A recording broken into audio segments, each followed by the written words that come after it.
चलो बच्चों, जैसा कि आप लोगों ने मेरे से कहा था, है ना, आखिरी वीडियो में मैंने आपसे पूछा था कि मैं आपको वो मैथ्स वाला पार्ट यहाँ पर बताऊँ या फिजिक्स का सिलेबस कंटिन्यू रखूँ बच्चों।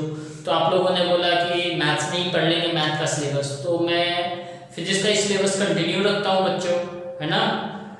ठीक है, तो मैं फिजिक्स का सिलेबस कंटिन्यू रखता हूँ और आगे आपको आज पढ़ाता हूँ। हाँ, जो मैथ्स वाला पोर्शन है हम वहाँ देख लेंगे बच्चों। तो मैथ्स में हम शुरू करेंगे ट्रिग्नोमेट्री से ही बच्चों। तो ट्रिग्नोमेट्री हमें ज़रूरत है, हमें समझना है। तो मैथ्स जो शुरू होगी बच्चों वो ट्रिग्नोमेट्री से ही शुरू होगी। ठीक है, तो चलो आज की क्लास शुरू करते हैं। कुछ इंपॉर्टेंट प्रैक्टिकल यूनिट्स है, फिर देखेंगे मेजरमेंट ऑफ लेंथ कैसे होता है ना, किस तरह से पैरेलल मेथड को देखेंगे, पैरेलल मेथड क्या होता है। फिर हम देखेंगे आज ऑयलिक एसिड के मॉलिक्यूल का डायमीटर हम कैसे कैलकुलेट कर सकते हैं बच्चों। आज की जो ये वीडियो है बच्चों, ये लगभग 1 घंटे 20 मिनट की वीडियो होगी। तो आप लोग से प्लीज रिक्वेस्ट है पूरा वीडियो को देखना और अच्छे से चीज़ों को समझना। ये थोड़ी वीडियो आज लेंदी होने वाली है बच्चों, ठीक है। चलो बच्चों, तो शुरू करते हैं हम प्रैक्टिकल यूनिट्स ऑफ मेजरमेंट, है ना। कुछ प्रैक्टिकल यूनिट्स देखते हैं मेजरमेंट की, ठीक है। तो फटाफट से आप देखेंगे। सबसे पहले हम शुरू करेंगे बच्चों लेंथ से। किससे शुरू करेंगे? लेंथ से। लेंथ में बच्चों हम पढ़ेंगे सबसे पहले एस्ट्रोनॉमिकल यूनिट। एस्ट्रोनॉमिकल यूनिट बच्चों इसको डिनोट करते हैं AU से। दूसरा हम पढ़ेंगे बच्चों लाइट ईयर, इसको डिनोट करते हैं बच्चों हम LY से, ठीक है। तीसरा हम पढ़ेंगे बच्चों पार्सेक हो गया बच्चों, पार्सेक, है ना। तो ये तीन पहले हम पढ़ेंगे बच्चों प्रैक्टिकल यूनिट्स, इसके तीनों की डेफिनेशन देखेंगे बच्चों एक एक करके, है ना, और समझेंगे ये तीनों यूनिट्स क्या है बच्चों। ये तीनों यूनिट्स किसके हैं? लेंथ के, लॉन्ग डिस्टेंस, है ना। लॉन्ग डिस्टेंस को मेजर करने के लिए ये तीन यूनिट यूज करते हैं। ये किसके लिए बच्चों? लॉन्ग डिस्टेंस के लिए। लॉन्ग डिस्टेंस के लिए ये तीन यूनिट हम यूज करने वाले हैं। लॉन्ग डिस्टेंस के लिए ये तीन यूनिट हम यूज करेंगे बच्चों, है ना। फटाफट से पॉज करके एक बार आप नोट कर लो, फिर हम इसको देखते हैं एस्ट्रोनॉमिकल यूनिट की डेफिनेशन क्या है, ठीक है। फटाफट से पॉज करके एक बार नोट कर लो। उसके बाद लाइट ईयर की डेफिनेशन देखेंगे, उसके बाद पार्सेक की। चलो बच्चों, तो देखते हैं एस्ट्रोनॉमिकल यूनिट क्या है। देखो नाम से ही लगता है कि एस्ट्रोनॉमिकल मतलब कुछ हेवनली बॉडीज के बारे में बात चल रही है बच्चों। देखो यहाँ ये मान लो ये मेरी अर्थ की ऑर्बिट है और ये मेरा अर्थ है और ये मेरा सन है। ये क्या है? मेरा सन है। दिख रहा है सभी को? अच्छा, यहाँ पे जब मेरा अर्थ है तो उसकी कुछ ये डिस्टेंस होगी। जब मेरा अर्थ यहाँ आ जाएगा तो इसकी डिस्टेंस ये होगी बच्चों, और जब मेरा अर्थ यहाँ आएगा इसकी डिस्टेंस ये, और जब मेरा अर्थ यहाँ आएगा इसकी डिस्टेंस ये हो जाएगी बच्चों। जब मेरा अर्थ यहाँ आएगा तो डिस्टेंस ये हो जाएगी। तो हम क्या देख रहे हैं? कंटिन्यूसली मेरी डिस्टेंस चेंज हो रही है। तो सारे डिस्टेंस का मीन डिस्टेंस जो होगा बच्चों, the mean distance between earth and sun, earth और सन के बीच की मीन डिस्टेंस, अब डिस्टेंस का क्या निकालने को बच्चों? मीन, है ना। वो जो मीन डिस्टेंस आएगा उसको हम क्या कहते हैं बच्चों? 1 एस्ट्रोनॉमिकल यूनिट। आ रही बात बच्चों समझ में? मतलब ये डिस्टेंस और ये डिस्टेंस का आप क्या निकालो? मीन निकालो, वही क्या होगा? 1 एस्ट्रोनॉमिकल यूनिट। और इसको हम क्या कहते हैं बच्चों? 1 mean distance, sorry, the mean distance between earth and sun is 1 astronomical unit. और बच्चों ये आपको याद होना चाहिए 1 एस्ट्रोनॉमिकल यूनिट की जो वैल्यू होती है वो होती है 1.496 into 10 की पावर 11 मीटर, है ना। आप इसको नियर अबाउट ये भी लिख सकते हो बच्चों 1.5 into 10 की पावर 11 मीटर। ये जो सिंबल है बच्चों ये नियर बाई का है ना, अप्रोक्सीमेटली, नियर बाई, अप्रॉक्स, है ना। हम इसको बताते हैं। समझ में आई बात बच्चों? जल्दी से फटाफट पॉज करो, नोट करो, फिर हमें समझना है लाइट ईयर। देखो बच्चों, अब हमें समझना है लाइट ईयर, है ना। तो लाइट ईयर क्या होता है बच्चों? लाइट की स्पीड आपको पता है। तो लाइट अपनी स्पीड से, यानी वैक्यूम में जो स्पीड होती है बच्चों, उस स्पीड से एक साल में जितनी दूरी तय कर सकता है उसको क्या कहते हैं बच्चों? 1 light year. Distance travel by light in 1 year is called light year. आ रही बात बच्चों समझ में? यानी एक साल में लाइट कितनी दूरी तय कर सकता है, जितनी दूरी तय कर पाएगा बच्चों वैक्यूम में, उसको हम कहेंगे 1 लाइट ईयर। अच्छा, तो 1 लाइट ईयर इक्वल टू कितना हो जाएगा बच्चों? देखो, स्पीड इंटू डिस्टेंस होता है बच्चों, sorry speed into time. Speed into time is distance. तो लाइट की स्पीड कितनी होती है बच्चों? लाइट की स्पीड होती है 3 × 10⁸ मीटर पर सेकंड। अच्छा, ये कितने दिनों तक चलेगा बच्चों? 365 दिन। अच्छा, 365 दिन में कितने घंटे? 24 घंटे। हर दिन में 24 घंटे। हर घंटे में कितना मिनट? 60 मिनट। हर मिनट में कितना सेकंड? 60 सेकंड। तो ये क्या आ जाएगा बच्चों? कितना? मीटर। अब इसको सॉल्व कर लो बच्चों आप लोग। आप लोग तो बहुत ज्यादा इंटेलिजेंट हो, तुरंत सॉल्व करके बता सकते हो। बताओ फटाफट से। ये आएगा 9.46 इंटू 10⁻15 मीटर। आई बात बच्चों समझ में? यानी इतनी दूरी एक लाइट ईयर होती है। मतलब लाइट एक साल में वैक्यूम में इतनी डिस्टेंस ट्रैवल कर जाती है बच्चों। जरा सोच के देखना कितनी बड़ी दूरी है ये। खोल के देखना। 10⁻15 पढ़ाया था मैंने आपको। 10⁻15 क्या होता है? याद है? पेटा। याद है कुछ? इतना पेटामीटर, है ना। चलो फिर लाइट ईयर भी समझ लिया बच्चों हमने। अब समझेंगे अगला बच्चों पार्सेक। देखो पार्सेक बहुत ही इंपॉर्टेंट है, उसको अच्छे से समझना है। पहले पॉज करके आप इसे नोट कर लो। चलो बच्चों, तो देखते हैं पार्सेक। बच्चों आप लोगों को याद होगा, आप लोगों को बताया था 1 राइट एंगल। एक राइट एंगल में कितने डिग्री होते हैं? 90 डिग्री और 1 डिग्री, है ना। ये मान लो ये क्या है बच्चों? 90 डिग्री है ना। अब इस 90 डिग्री के मैं 90 पार्ट्स कर सकता हूं बच्चों, 90 पार्ट्स कर सकता हूं। तो बच्चों ये देखो, इस तरह से ये क्या हुआ? 1 डिग्री हुआ। अब इस 1 डिग्री एंगल का मैं 60 पार्ट करूंगा। कितने पार्ट करूंगा बच्चों? 60। तो हर एक डिग्री में, तो हर एक पार्ट क्या कहलाएगा बच्चों? मिनट। हर एक पार्ट क्या कहलाएगा? मिनट। 1 डिग्री के 60 पार्ट करता हूं बच्चों, तो उसको हम कहते हैं मिनट। तो इसको कहेंगे हम 60 मिनट। यानी एक डिग्री में कितने मिनट? 60 मिनट। अच्छा, अब देखो बच्चों, ये थोड़ा छोटा हो जाएगा।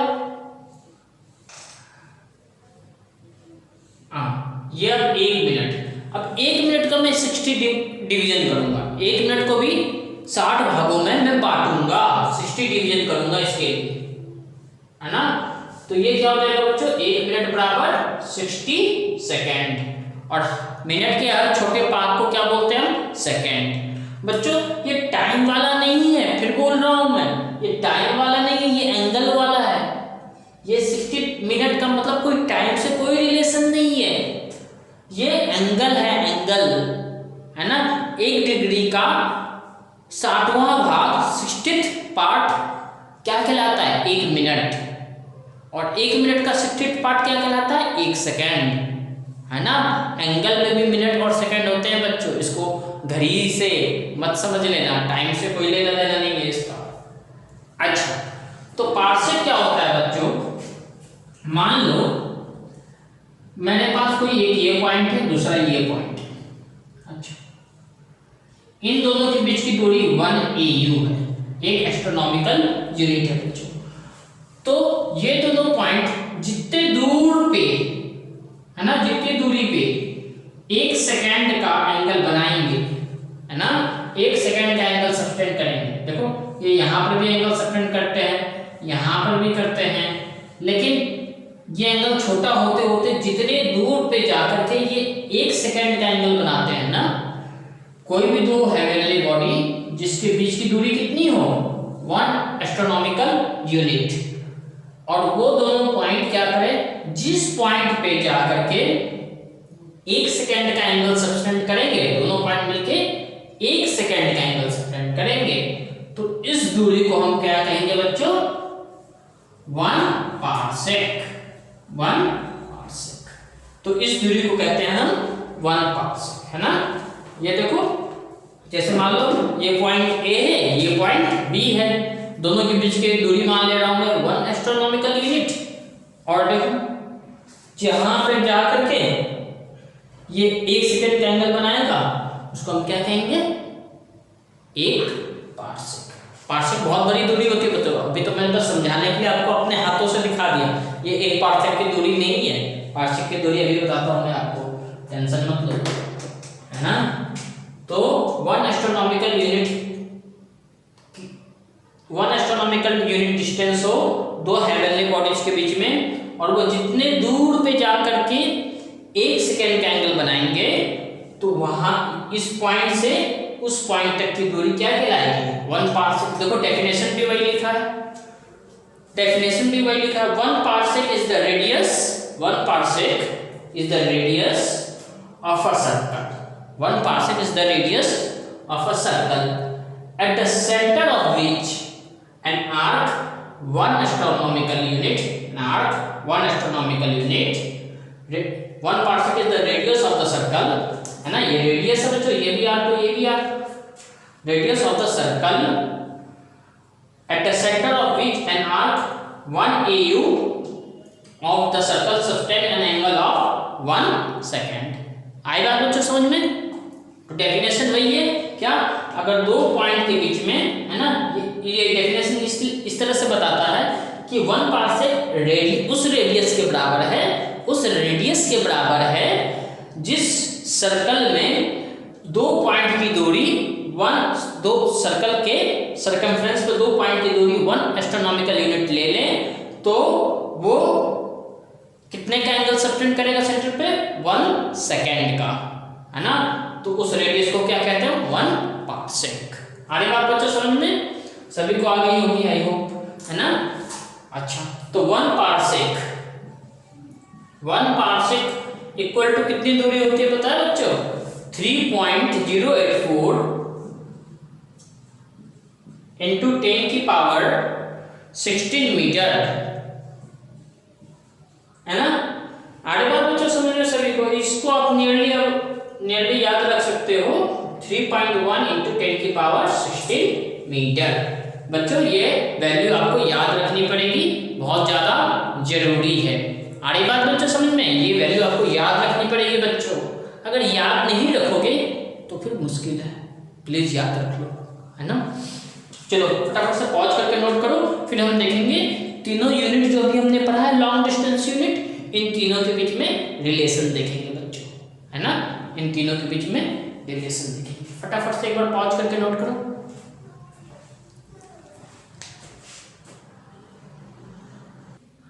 चलो बच्चों, तो आपको ये रिलेशन याद रखना है, 1 light year equal to 6.3 into 10 की पावर 4 एस्ट्रोनॉमिकल यूनिट, है ना। ये कन्वर्जेंस आपको याद रखने बच्चों, 1 पार्सेक इक्वल टू इतना लाइट ईयर। अब होमवर्क क्या है बच्चों आपका, होमवर्क ये है कि आप ये कन्वर्जन करके दिखाओगे, है ना। 1 लाइट ईयर इक्वल टू कितना मीटर था बच्चों, 1 light year equal to 9.46 into 10 की पावर 15 मीटर था, और 1 एस्ट्रोनॉमिकल यूनिट आपका 1.496 इंटू 10 की पावर 11 मीटर था बच्चों। तो वहां से आप ये यूनिट कन्वर्जन करके दिखाओगे, है ना। देखता हूँ कितने बच्चे कर पाएंगे। उसी तरह पार्सेक और लाइट ईयर में ये रिलेशन है बच्चों, ये आपको याद रखना है ना। लेकिन होमवर्क ये है आपका बच्चों, सारे लोग मेरे को करके बताएंगे किस तरह से आया। कुछ एफपीएस यूनिट कन्वर्जन भी हमें देखना है, तो जो आपको एकदम से याद ही रखो बच्चों, रट्टा मारना है आपको और कुछ नहीं करना है। 1 इंच में 2.54 सेंटीमीटर होगा, बहुत सारे बच्चों को इस बात ये जानते होंगे। 1 फुट में 0.3048 मीटर होता है बच्चों, या फिर हम 1 फुट में 12 इंच भी कह सकते हैं। तो दोनों ही चीज आपको याद रखनी पड़ेगी बच्चों। 3 फीट इक्वल टू 1 यार्ड होता है बच्चों। 3 फीट में 1 यार्ड होता है और 1 यार्ड में 0.9144 मीटर होता है बच्चों। अब देखो 1 mile 1 mile is equal to 1.609 into 10 की पावर 3 मीटर। 1 माइल में इतना मीटर होता है बच्चों। एक नॉटिकल माइल, बच्चों माइल और नॉटिकल माइल में क्या अंतर है? मान लो मेरे पास पॉइंट ए है और पॉइंट बी है। ए से बी पे मेरे को जाना है बच्चों, है ना। मेरे को कहां से कहां जाना है बच्चों? ए से बी पे।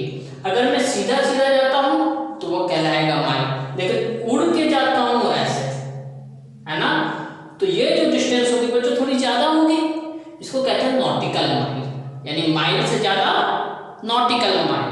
यानी अगर मैं कार से जा रहा हूं तो माइल यूज करूंगा, प्लेन से जा रहा हूं तो नॉटिकल माइल। आई बात समझ में बच्चों? तो माइल 1 माइल से थोड़ा ज्यादा होता है नॉटिकल माइल। तो बच्चों ये कन्वर्जन्स आपको याद रखने हैं, है ना, किसी तरह से अच्छे से याद रख लो। चलो यहीं पे बच्चों फटाफट से हम एक चीज और देख लेते हैं। फॉर वेरी स्मॉल डिस्टेंस, है ना, फॉर वेरी स्मॉल डिस्टेंस, बहुत ही छोटे डिस्टेंस के लिए कुछ यूनिट्स हमें याद रखने हैं बच्चों। बहुत छोटे डिस्टेंस के लिए, है ना, बहुत ही छोटे डिस्टेंस के लिए। बहुत छोटे डिस्टेंस के लिए सबसे पहले 1 माइक्रोन। 1 माइक्रोन का मतलब होता है बच्चों 1 माइक्रोमीटर। 1 माइक्रोमीटर का मतलब 10 की पावर -6 मीटर। दूसरा बच्चों 1 फर्मी। 1 फर्मी, 1 फर्मी का मतलब होता है बच्चों 1 फेम्टोमीटर। बोले तो 10 की पावर -15 मीटर। और एक और याद रखना बच्चों 1 एंगस्ट्रॉम, है ना, इसको हम 1 एंगस्ट्रॉम ऐसा भी लिखते हैं। ये होता है बच्चों 10 की पावर -10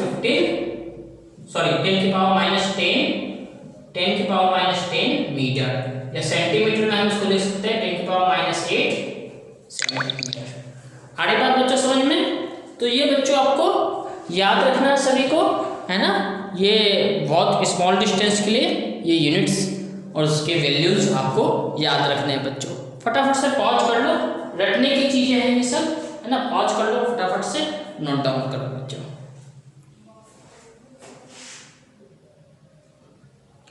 चलो बच्चों कुछ एरिया के यूनिट्स हमें देखने हैं बच्चों। तो एरिया के यूनिट्स क्या क्या है? 1 एकड़। 1 एकड़ में कितना मीटर होता है बच्चों? 4047 मीटर स्क्वायर, है ना। 1 एकड़ के बाद मैंने क्या लिखा बच्चों? 1 एयर। ये एकड़ था और ये एयर है बच्चों, दोनों में अंतर है ना। अच्छा 1 एयर क्या होता है बच्चों?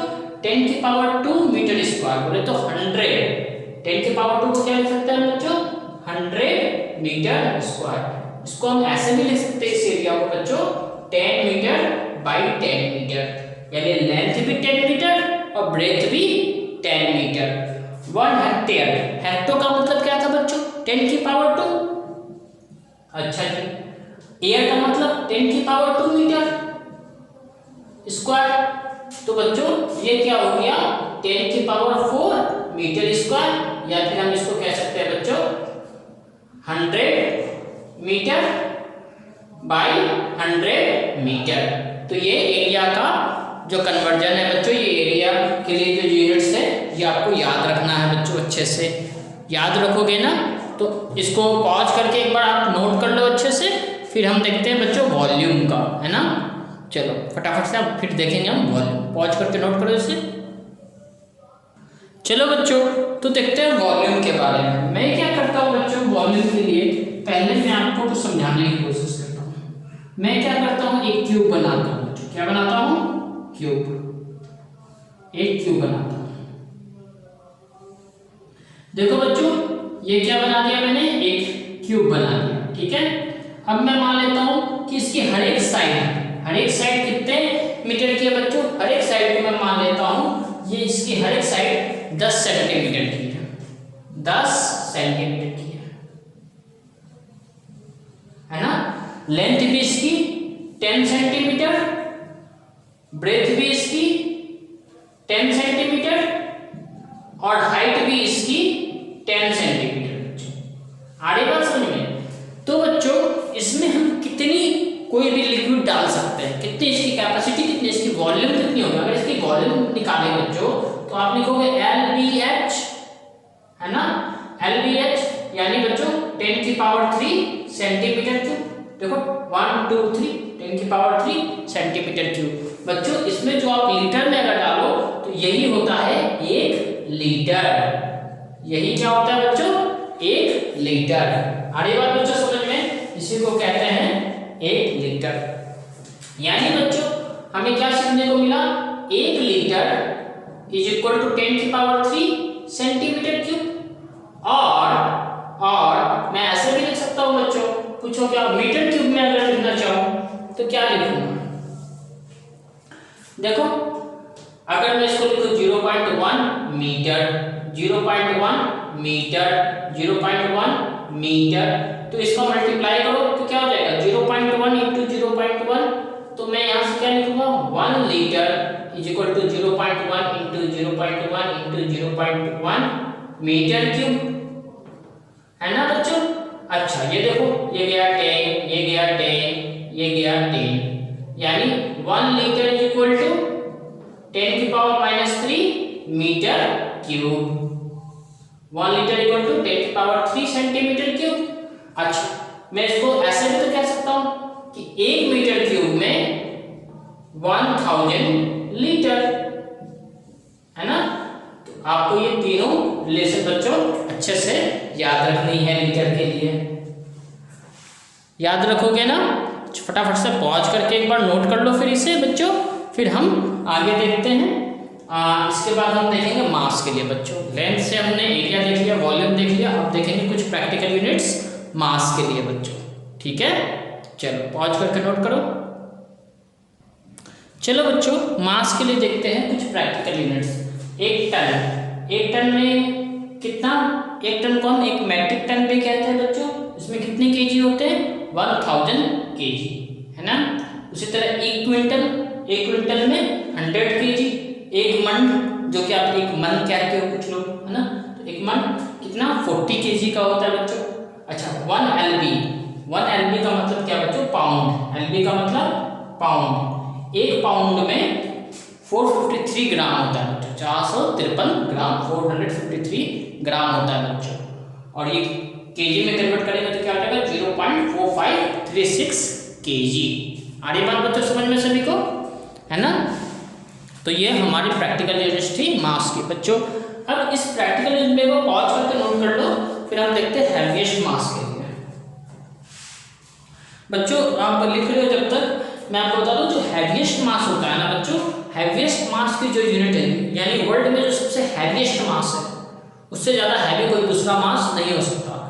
तो उस मास की जो यूनिट है बच्चों, उसको कहते हैं चंद्रशेखर लिमिट, क्योंकि हमारे इंडियन साइंटिस्ट है जिन्होंने सबसे हैवीएस्ट मास, सबसे ज़्यादा मास की यूनिट दी थी। उन्होंने सबसे ज़्यादा मास किसमें होगा वो बताया था। सबसे हैवीएस्ट मास की वैल्यू क्या होगी वो उन्होंने दिया था, किन्होंने? चंद्रशेखर जी ने। इसलिए इसकी यूनिट भी क्या बनी बच्चों? चंद्रशेखर लिमिट। अभी आप पहले इसको लिख लो पॉज करके, फिर हम देखते हैं चंद्रशेखर लिमिट। चंद्रशेखर लिमिट, देखो बच्चों हम अब पढ़ने जा रहे हैं चंद्रशेखर लिमिट, है ना? हैवीएस्ट मास की यूनिट क्या होती है? चंद्रशेखर लिमिट। इसको हम शॉर्ट में बोलते हैं बच्चों CSL। 1 CSL equal to 1.4 times the mass of sun, यानी सन का जो मास होगा उसका 1.4 टाइम मास, उसको कहते हैं चंद्रशेखर लिमिट। और ये सबसे ज़्यादा हैवीएस्ट मास है ना? किसी भी क्वांटिटी की सबसे ज़्यादा मास इतनी हो सकती है। और बच्चों उन्होंने अपने एक लॉ दिया था, एक बात बताई थी, इन्होंने बोला था the body having its mass greater than 1 CSL will start disintegrating। Disintegrate. मतलब बच्चों क्या है, इस लाइन का मतलब क्या है, अगर इससे ज्यादा 1 CSL से अगर किसी भी बॉडी की मास ज्यादा होगी बच्चों, तो वो बॉडी क्या होने लगेगी, धीरे धीरे टूटने लगेगी, उसके मास कोलैप्स होने लगेंगे बच्चों, है ना। इसलिए कहा जाता है कि 1 CSL से ज्यादा मास किसी भी बॉडी का नहीं हो सकता बच्चों। आ रही बात समझ में? फटाफट पॉज करके एक बार नोट कर लो इसे, फिर हम देखेंगे बच्चों। अच्छा, दूसरी बात, स्मॉलेस्ट मास जो होती है, जैसे हमारे एटम्स की AMU एटॉमिक मास यूनिट या फिर यूनिफाइड मास, ये तो आपने केमिस्ट्री में पढ़ ही रखा है बच्चों, तो इसको मैं यहाँ पे दिल नहीं करूँगा, है ना। तो ये तो जानते ही हो आप, प्रैक्टिकल यूनिट हम क्या लेते हैं, यूनिफाइड मास लेते हैं बच्चों, है ना। तो ये आपको अच्छे से आता है। चलो, और वो कहाँ पढ़ेंगे बच्चों, फिजिक्स में कहाँ पढ़ेंगे स्मॉलेस्ट मास के बारे में, न्यूक्लियर फिजिक्स में, वहीं पर एटम्स न्यूक्लियाई मॉडर्न फिजिक्स में हम पढ़ते हैं ना, न्यूक्लियर फिजिक्स के अंदर में, वहाँ पर हम देखेंगे, है ना। तो स्मॉलेस्ट यूनिट आपको पता है क्या, AMU या फिर यूनिफाइड मास। चलो, अच्छा एक चीज और आपको यहाँ पर बता ही देता हूँ बच्चों, जैसे कोई ज्वेलरी वगैरह होती है, नोट कर ही लिया होगा आप लोगों ने, है ना, नोट तो कर ही लिया होगा। अच्छा, ये देखो, जैसे कोई ज्वेलरी वगैरह होती है, उसकी मान लो आप गोल्ड को किसमें मापते हो बच्चों, कैरेट में। तो एक कैरेट में कितना ग्राम होता है, एक कैरेट में होता है बच्चों 200 मिलीग्राम, एक कैरेट में 200 मिलीग्राम होता है बच्चों, ठीक है। तो बात आई समझ में? चलो ठीक है, तो शुरू करते हैं बच्चों टाइम की यूनिट, है ना। लेंथ कर लिया, मास कर लिया, अब क्या करेंगे बच्चों, टाइम।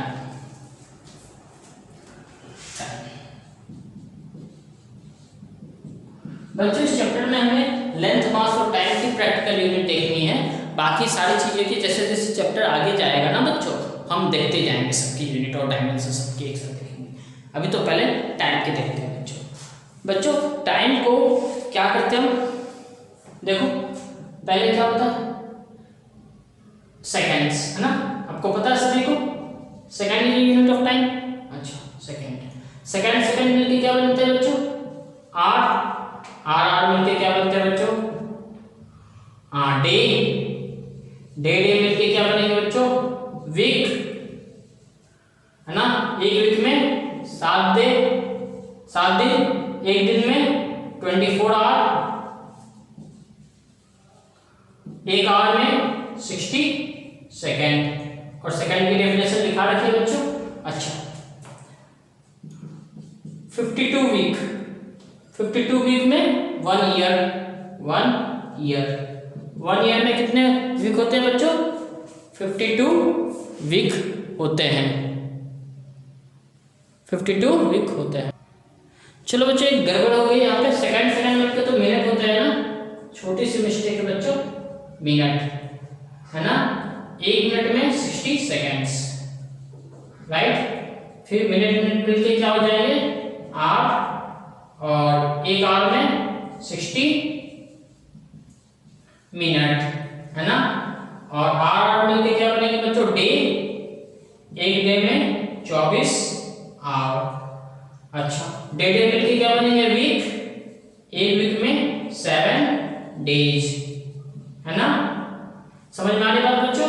अच्छा, उसके बाद क्या बनेगा, ईयर, एक ईयर में कितने वीक, 52 वीक,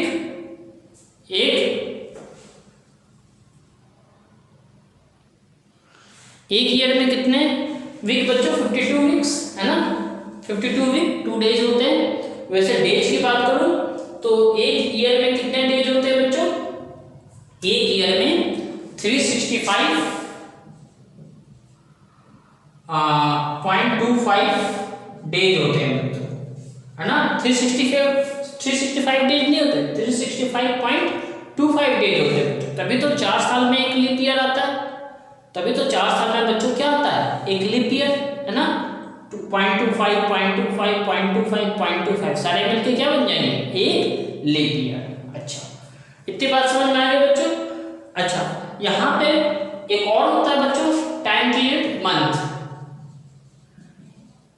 एक मंथ में कितने डे होते हैं बच्चों, 30 डेज, किसी में 30 डेज और किसी में 31 डेज होते हैं बच्चों, राइट। अच्छा, उसी तरह ईयर में, एक ईयर में कितने मंथ होते हैं बच्चों? 12 मंथ होते हैं। मंथ के बारे में और बताऊं बच्चों, तो मंथ हमारे दो टाइप के होते हैं। मंथ हमारे दो टाइप के होते हैं, एक होता है लूनर मंथ, एक होता है सोलर मंथ। अच्छा, लूनर मंथ कैसे निकालते हैं बच्चों? चांद के हिसाब से। हमारे इंडिया में क्या करते हैं, जब चांद हमारे पृथ्वी के चारों ओर चक्कर काटती है, एक चक्कर लगाती है, तो हम कहते हैं 1 महीना हो गया। आगे बात समझ में, जब मून जो है अर्थ के चारों ओर एक चक्कर काटती है तो हम कहते हैं 1 महीना हो गया, वो उसे कहते हैं लूनर मंथ। लेकिन सोलर मंथ क्या होगा बच्चों? सोलर मंथ होगा पृथ्वी जो सूर्य की ओर घूमती है, उसके घूमने के कारण जो 30 दिन का महीना होता है उसको कहते हैं हम सोलर मंथ। आई बात समझे? चंद्रमा के मोशन से, मून के मोशन से पृथ्वी के चारों ओर लूनर मंथ, और अर्थ का मोशन सन के चारों ओर होने से हम क्या बोलते हैं? सोलर मंथ, है ना। आगे बात समझ में बच्चों? अच्छा, तो ये किसके कारण होता है बच्चों? मून के कारण, है ना। सोलर मंथ कहां से आया बच्चों? मून को हम देखते हैं, इसमें हम सन को देखते हैं। इसमें हम क्या देखते हैं? मून का रिवॉल्यूशन अर्थ के चारों ओर, इसमें देखते हैं अर्थ का रिवॉल्यूशन सन के चारों। जो अर्थ हमारे सन के चारों ओर जो रिवॉल्यूशन करती है बच्चों, एक रिवॉल्यूशन करती है, उसको 12 पार्ट्स में हमने डिवाइड कर दिया और एक पार्ट को क्या बोल दिया? मंथ। आई बात समझ बच्चों, है ना। हमारे जो हिंदू कैलेंडर के हिसाब से, इंडियन कैलेंडर के हिसाब से ये होता है, लेकिन हम तो इंग्लिश मीडियम के स्टूडेंट हैं, हम तो ये मानते हैं बच्चों, है ना। आगे बात समझ में? तो ये थी आपकी टाइम के कुछ यूनिट्स जो आपको याद रखने थे बच्चों, है ना। तो फिर हम आगे देखते हैं, है ना, मेजरमेंट्स, है ना। चलो पॉज करके पहले नोट कर लो इसे बच्चों, फिर देखेंगे डायरेक्ट मेजरमेंट, इनडायरेक्ट मेजरमेंट। बच्चों, तो आप लोगों ने इतना तो समझ लिया होगा, अभी तक की कहानी आपको समझ में आ गई होगी। आपने यूनिट देख लिया बच्चों, लेंथ का यूनिट देख लिया, मास का यूनिट देख लिया, और टाइम का भी यूनिट आप लोगों ने देख लिया। चलो बच्चों, तो अब शुरू करने जा रहे हैं हम मेजरमेंट ऑफ लेंथ। अगली टॉपिक है हमारी मेजरमेंट ऑफ लेंथ। ठीक बात है बच्चों, तो शुरू करते हैं हम मेजरमेंट ऑफ लेंथ। चलो बच्चों, मेजरमेंट ऑफ लेंथ में क्या होता है बच्चों? दो टाइप के मेजरमेंट होते हैं ना। लेंथ की मेजरमेंट आपने स्केल से तो मेजर किया होगा ना अपने क्लास में, अपने स्कूल में या अपने घर पे, जब भी आप क्या स्केल से मेजर करते हो लेंथ को, आप लोग स्टूडेंट हो तो। अच्छा, तो मेजरमेंट बच्चों आपको बता दो, दो तरीके से होता है। कई बार आप अपने हाथों से भी मापते हो, कई बार मीटर स्केल से मापते हो बच्चों, और भी तरीके होते हैं। 10th क्लास में आप लोगों ने पढ़ा हाइट एंड डिस्टेंस, उसमें भी तो क्या करते थे?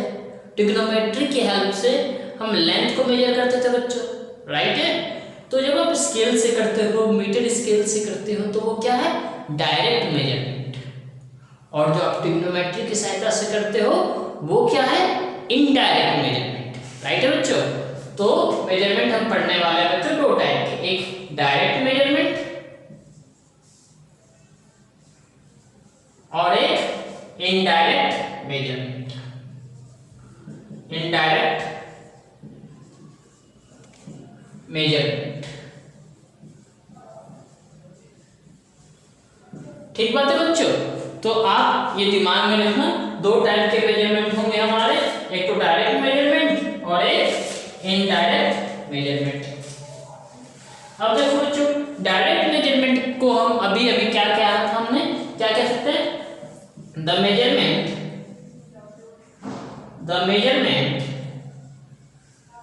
that is done with the measurement that is done with the help of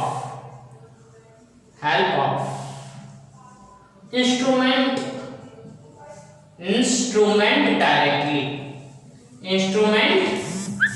directly। आगे बात बच्चों, जिस मेजरमेंट को हम इंस्ट्रूमेंट से डायरेक्टली करते हैं उसको हम कहते हैं direct measurement. Is it clear बच्चों? चलो बच्चों अब देखते हैं इनडायरेक्ट मेजरमेंट। इनडायरेक्ट मेजरमेंट में क्या होता है बच्चों? वो मेजरमेंट जो डायरेक्टली हम इंस्ट्रूमेंट से नहीं कर पाते, है ना, वो मेजरमेंट जो डायरेक्टली हम इंस्ट्रूमेंट से नहीं कर पाते, वैसे मेजरमेंट में हमें क्या चाहिए होता है बच्चों? इनडायरेक्ट कैलकुलेशन चाहिए होता है ना। तो ऐसे को हम क्या बोलते हैं बच्चों? Indirect measurement. The measurement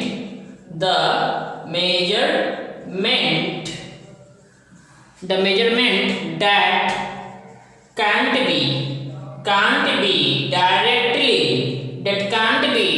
directly measured by the help of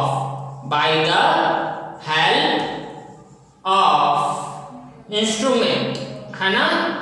जो डायरेक्ट इंस्ट्रूमेंट की हेल्प से नहीं हो सकता बच्चों, उसमें हमें कैलकुलेशन की ज़रूरत होती है। जिसमें हमें कैलकुलेशन की ज़रूरत हो बच्चों, जो डायरेक्ट इंस्ट्रूमेंट से हम मेजर नहीं कर सकते हैं, उसमें कैलकुलेशन की ज़रूरत होती है। उसको क्या कहेंगे बच्चों? Indirect measurement. It requires calculation. ये क्या, इसमें क्या चाहिए बच्चों? आपको थोड़ी सी कैलकुलेशन करनी पड़ेगी। आई बात समझ में? It requires calculation. ठीक बात है बच्चों। अच्छा, दूसरी बात मैं ये बताना चाहता हूँ बच्चों, जो डायरेक्ट मेजरमेंट होता है बच्चों, वो क्या होता है?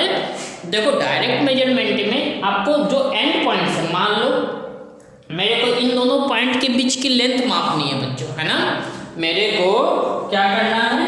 इन दोनों पॉइंट के बीच की लेंथ मापनी है। तो इन दोनों पॉइंट के बीच की लेंथ मापनी है बच्चों। तो दोनों पॉइंट हमारे पास है ना।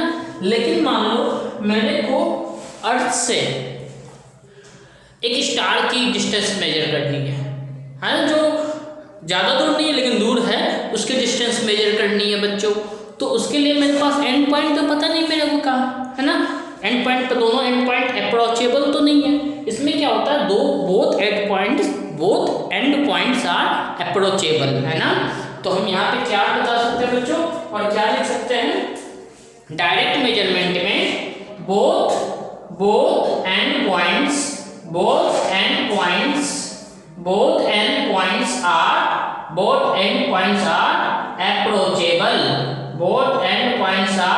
अप्रोचेबल। दोनों एंड पॉइंट्स क्या होते हैं? अप्रोचेबल होते हैं। लेकिन इसमें जैसे इसका उलट क्या हो जाएगा बच्चों? Both end points are not approachable. Both end points are not approachable,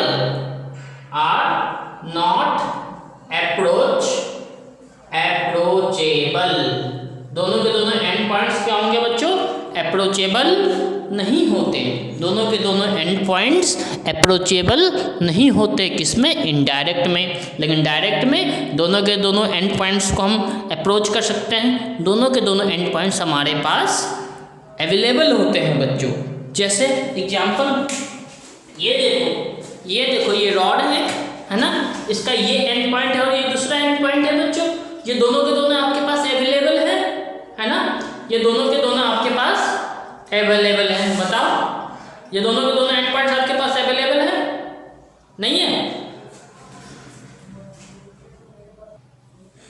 देखो बच्चों, ये दोनों के दोनों एंड पॉइंट्स आपके पास अप्रोचेबल है ना।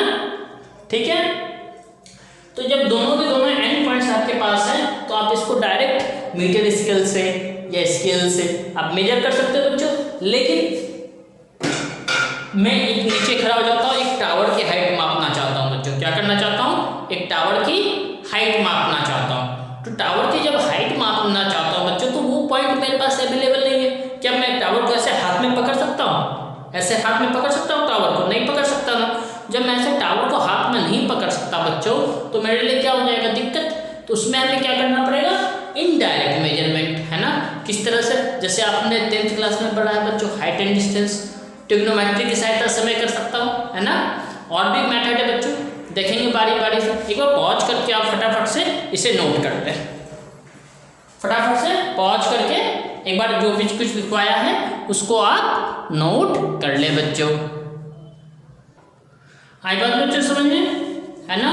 तो एक बार फटाफट से इसे नोट कर लो, फिर देखते हैं आगे। चलो बच्चों देखते हैं डायरेक्ट मेजरमेंट में हम कैसे कैसे मेजर करते हैं। सबसे पहले डायरेक्ट मेजरमेंट में तो बच्चों आपका क्या है, मीटर स्केल। क्या है बच्चों? मीटर स्केल, है ना? Metre scale. अच्छा बच्चों, मीटर स्केल से हम कितने मिनिमम डिस्टेंस, देखो किसी भी इंस्ट्रूमेंट की वो मिनिमम डिस्टेंस जिसको हम मेजर कर सकते हैं बच्चों, फिर से बताता हूँ, किसी भी मेजरिंग इंस्ट्रूमेंट की वो मिनिमम वैल्यू जो हम मेजर कर सकते हैं उस मेजरिंग इंस्ट्रूमेंट से, किसी भी मेजरिंग इंस्ट्रूमेंट की वो मिनिमम वैल्यू जो हम उस मेजरिंग इंस्ट्रूमेंट से मेजर कर सकते हैं बच्चों, उसको हम कहते हैं लिस्ट काउंट, है ना? जो मिनिमम वैल्यू हम मेजर कर सकते हैं। मीटर स्केल से हम मिनिमम वैल्यू कितनी मेजर कर सकते हैं बच्चों? मीटर स्केल से हम मिनिमम 1 मिलीमीटर तक की वैल्यू को मेजर कर सकते हैं बच्चों। कितनी? 1 मिलीमीटर। अच्छा, इससे भी छोटा डिस्टेंस हुआ तो बच्चों, इससे भी छोटा मान लो मैंने कुछ 0.1 mm डिस्टेंस मेजर करना है, तो इसके लिए आप यूज करोगे बच्चों vernier caliper. Vernier caliper, vernier caliper 0.1 mm। अच्छा, इससे भी छोटी मेरे को अपने हेयर की थिकनेस मेजर करनी है। ये जो मेरा हेयर है ना, इसकी थिकनेस मेजर करनी है, किसकी डायमीटर कितनी है, कैसे कर पाऊंगा बच्चों? तो इसके लिए मैं यूज करूंगा क्या? Screw gauge. स्क्रू गेज ये कितने मेजर कर देगा बच्चों? 0.01 mm। बच्चों एक इसी तरह से और आता है हमारा मेजर करने के लिए, है ना? किसी चीज की कर्वेचर को मेजर करने के लिए हमारे पास एक और डिवाइस है, उसका नाम है स्फेरोमीटर। Spherometer, spherometer. बच्चों इसकी भी लिस्ट काउंट क्या है? 0.1 mm। ये मिनिमम कितनी कर्वेचर को कैलकुलेट करना। स्फेरोमीटर किस लिए यूज करते हैं बच्चों? टू मेजर कर्वेचर, है ना? कर्वेचर को मेजर करने के लिए हम स्फेरोमीटर का यूज करते हैं। स्फेरोमीटर का यूज करते हैं किसके लिए बच्चों? कर्वेचर को मेजर करने के लिए। इसको यूज करते हैं कर्वेचर को मेजर करने के लिए, है ना? कर्वेचर को। तो बच्चों ये सारे डिवाइसेस, मीटर स्केल तो आप लोगों ने देखा होगा। वर्नियर कैलिपर अभी वीडियो में आपको मैं दिखा नहीं पा रहा हूँ बच्चों। वैसे अगर मैं डायग्राम बनाऊं वर्नियर कैलिपर की तो कुछ ऐसा होता है, कुछ ये ऐसा होता है।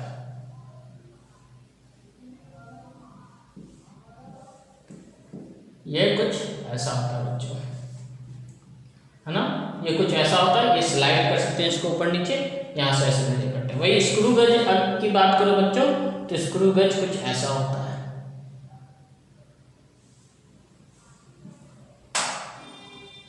कुछ ये ऐसा होता है, यहाँ पे जो चीज़ भी मेजर करनी हो उसको बीच में फंसा करके इसको रोल करके मेजर करते हैं, है ना? देखेंगे हम फ्यूचर में, देखेंगे जब आप डायरेक्टली देखेंगे उसमें। आप स्कूल में भी आप प्रैक्टिकल्स करोगे, आपके सिलेबस में भी है बच्चों, इन सबका प्रैक्टिकल आपके सिलेबस में भी है, तो आप देखोगे सारे इंस्ट्रूमेंट्स को अच्छे से हाथ में लेके देखोगे, है ना?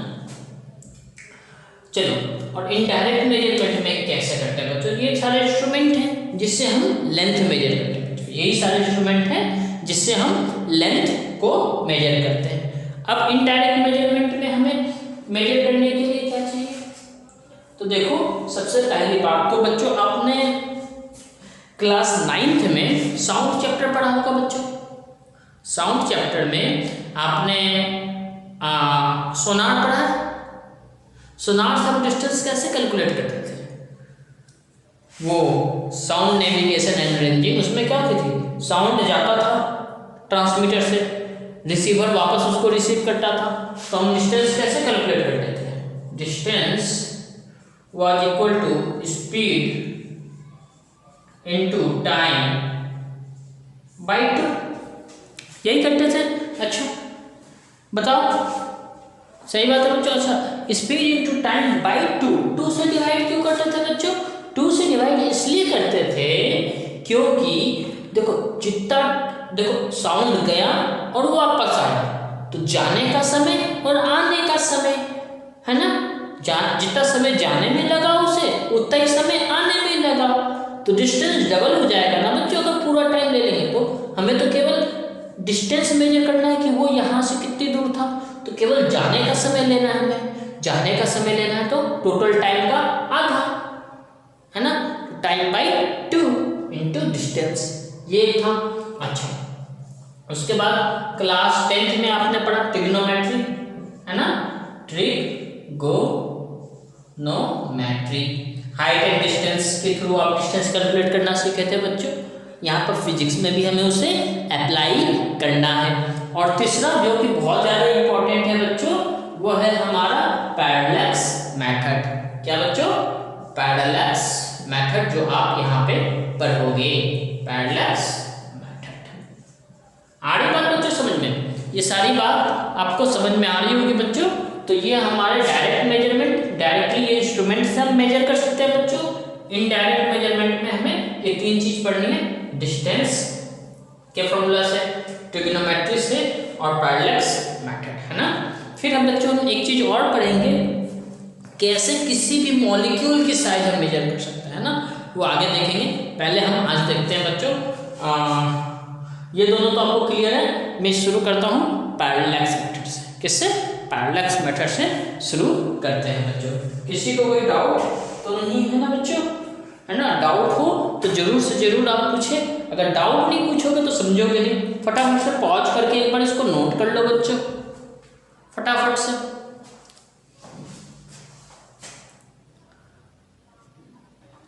चलो बच्चों, तो देखते हैं पैरेलैक्स मेथड बच्चों। देखो पैरेलैक्स मेथड जो होता है बच्चों, वो क्या होता है, वो फार डिस्टेंस स्टार्स के डिस्टेंस को मापने के लिए नहीं होता है। देखो, this method is used for measuring the distance of stars eight medium distance, है ना। बहुत ही ज़्यादा दूर स्टार हो तो उसको हम पैरेलैक्स मेथड से नहीं कैलकुलेट कर सकते बच्चों, उसकी डिस्टेंस, है ना। जो मीडियम डिस्टेंस में होगा उसी की डिस्टेंस हम कैलकुलेट कर सकते हैं बच्चों। अभी बताऊंगा क्यों और कैसे, जब इस मेथड को हम समझेंगे बच्चों, ठीक है। तो इस मेथड में करते क्या है बेसिकली बच्चों, वो आपको समझना है। बस आपको पहली बात तो ये याद रखनी है कि वो स्टार्स की डिस्टेंस हम कैलकुलेट करते हैं इस मेथड से, या उस ऑब्जेक्ट की डिस्टेंस कैलकुलेट करते हैं हम स्टार्स और ऑब्जेक्ट एट मीडियम डिस्टेंस, ना ज़्यादा पास हो ना ज़्यादा दूर हो, बीच में हो। वैसे दूर वाले ऑब्जेक्ट या स्टार की दूरी मापने के लिए, उसको मेजर करने के लिए बच्चों हम पैरेलैक्स मेथड का यूज करते हैं, है ना। जहाँ पे आपने पढ़ा हो क्या, parallax method is used to calculate the distance of far stars, या फार डिस्टेंट स्टार की डिस्टेंस को कैलकुलेट करने के लिए कहते हैं। गलत है बच्चों। अगर स्टार बहुत ज़्यादा दूर हो तो हम उसकी डिस्टेंस कैलकुलेट नहीं कर पाएंगे पैरेलैक्स मेथड से, है ना। फटाफट से एक बार पैरेलैक्स मेथड क्या है नोट कर लो एक बार आप, है ना। फिर आते हैं हम इसकी विधि में, इसके प्रोसेस में कैसे मेजर करते हैं।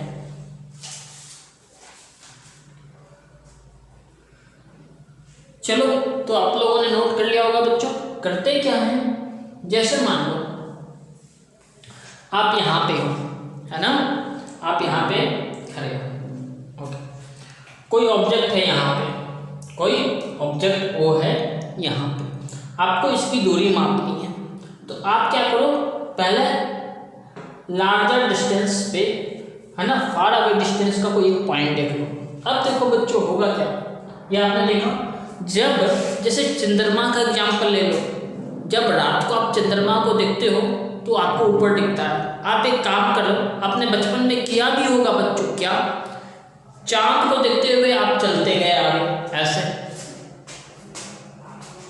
आपको क्या लगता है, चांद आपके साथ साथ चल रहा है, लगता है जैसे वो पीछा कर रहा है आपके सामने। आप यहाँ से देखो, आप जहाँ पे खड़े हो वहाँ से चांद को देखते हो, 1 किलोमीटर दूर चले जाओ फिर भी चांद आपको आपके सर के ऊपर ही दिखता या उसी पोजीशन पे दिखता है ना। आपको ऐसा लगता है कि चांद में मेरे साथ चल रहा है, लगता है ना।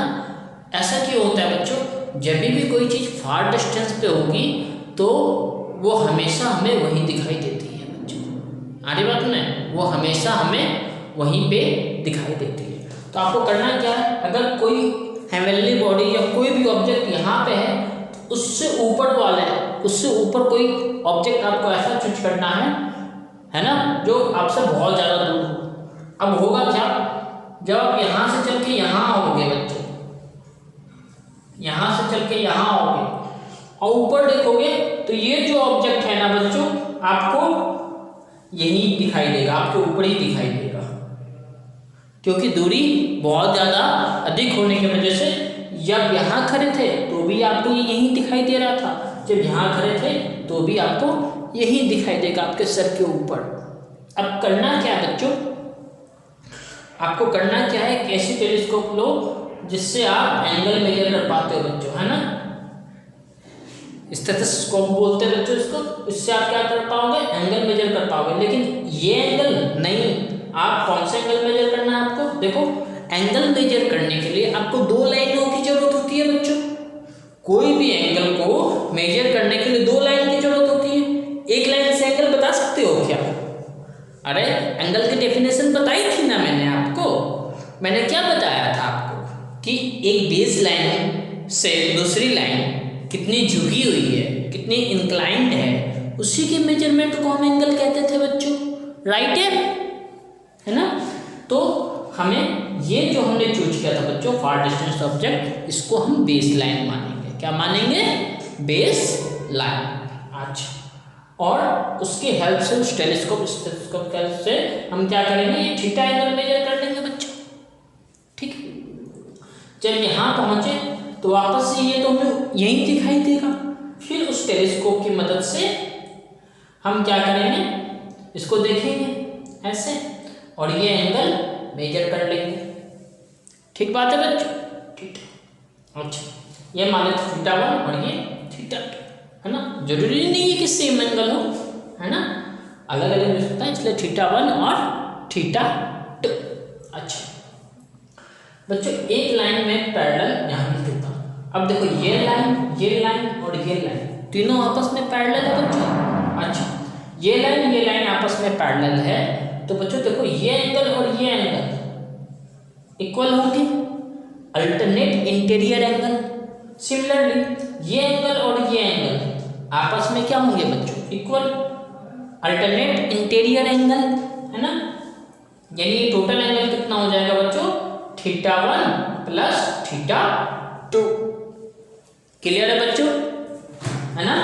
और बच्चों ये जो दूरी चलोगे ना, ये इस दूरी को हम कह देते हैं बेस। इसको क्या कहते हैं बच्चों, बेस, है ना।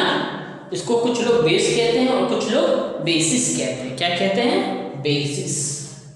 अच्छा, और ये जो एंगल आया ना बच्चों थीटा 1 प्लस थीटा 2, इसको कहते हैं हम पैरेलक्स एंगल। पैरेलक्स एंगल आई बात बच्चों समझ में? इस एंगल को हम कहते हैं पैरेलक्स एंगल और इसे कहते हैं हम बेस। अच्छा, इतनी बात आपको समझ में आ गई बच्चों। अब देखो बच्चों, अब करते क्या है, समझना इस चीज़ों को, इन चीज़ों को अच्छे से समझोगे बच्चों आप। पहले आप एक काम करो, इतना नोट कर लो, फिर आगे की चीज़ें मैं आपको समझाता हूँ, है ना। अब देखो बच्चों, आप यहाँ थे, यहाँ से यहाँ की दूरी और यहाँ से यहाँ की दूरी लगभग सेम होगी बच्चों। तो ये R, यहाँ से यहाँ की भी दूरी वही है। अच्छा, तो ये क्या बन गया बच्चों, रेडियस है। देखो अगर एक पॉइंट से किसी पॉइंट की दूरी सेम होती है तो उसको रेडियस कहते हैं। तो ये क्या हो गया बच्चों, एक आर्क। ये क्या हो गया, एक आर्क हो गया बच्चों। तो हम क्या कह सकते हैं, थीटा 1 प्लस थीटा 2 को मैं ऐसे लिखता हूँ, theta 1 plus theta 2 is equal to theta. अब इस थीटा को आपको किस में कन्वर्ट कर लेना बच्चों, रेडियन में, है ना। थीटा को आपको कन्वर्ट करना है रेडियन में। अगर आपको नहीं पता बच्चों रेडियन क्या होता है तो प्लीज़ आप मैथ्स की वीडियो, है ना, जो अगली आएगी कल वो देख लेना, आपको रेडियन समझ में आ जाएगा बच्चों। बहुत ही ज़्यादा इंपॉर्टेंट है रेडियन को समझना। तो कल वाली वीडियो आप जरूर देखना मैथ्स की, पहले है ना, ट्रिग्नोमेट्री की वीडियो में पहले लेक्चर में रेडियन मैंने समझाया है, कल आएगी वो वीडियो बच्चों, है ना।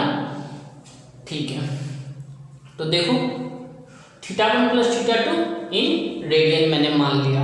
अच्छा बच्चों, अगर इसको मैंने रेडियन मान लिया, अब देखो बच्चों, अब मैं क्या कहूँगा, देखो आपको मैंने इसी लास्ट लेक्चर में बताया था बच्चों कि theta in radian arc length और रेडियस के बीच में रिलेशन बताया था बच्चों, ड्राइव भी किया था, है ना।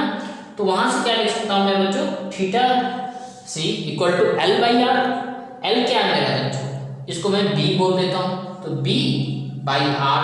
तो मेरे को तो इस ऑब्जेक्ट की दूरी ढूंढनी थी ना, कि यहां से सरफेस से ये ऑब्जेक्ट कितना दूर है, राइट।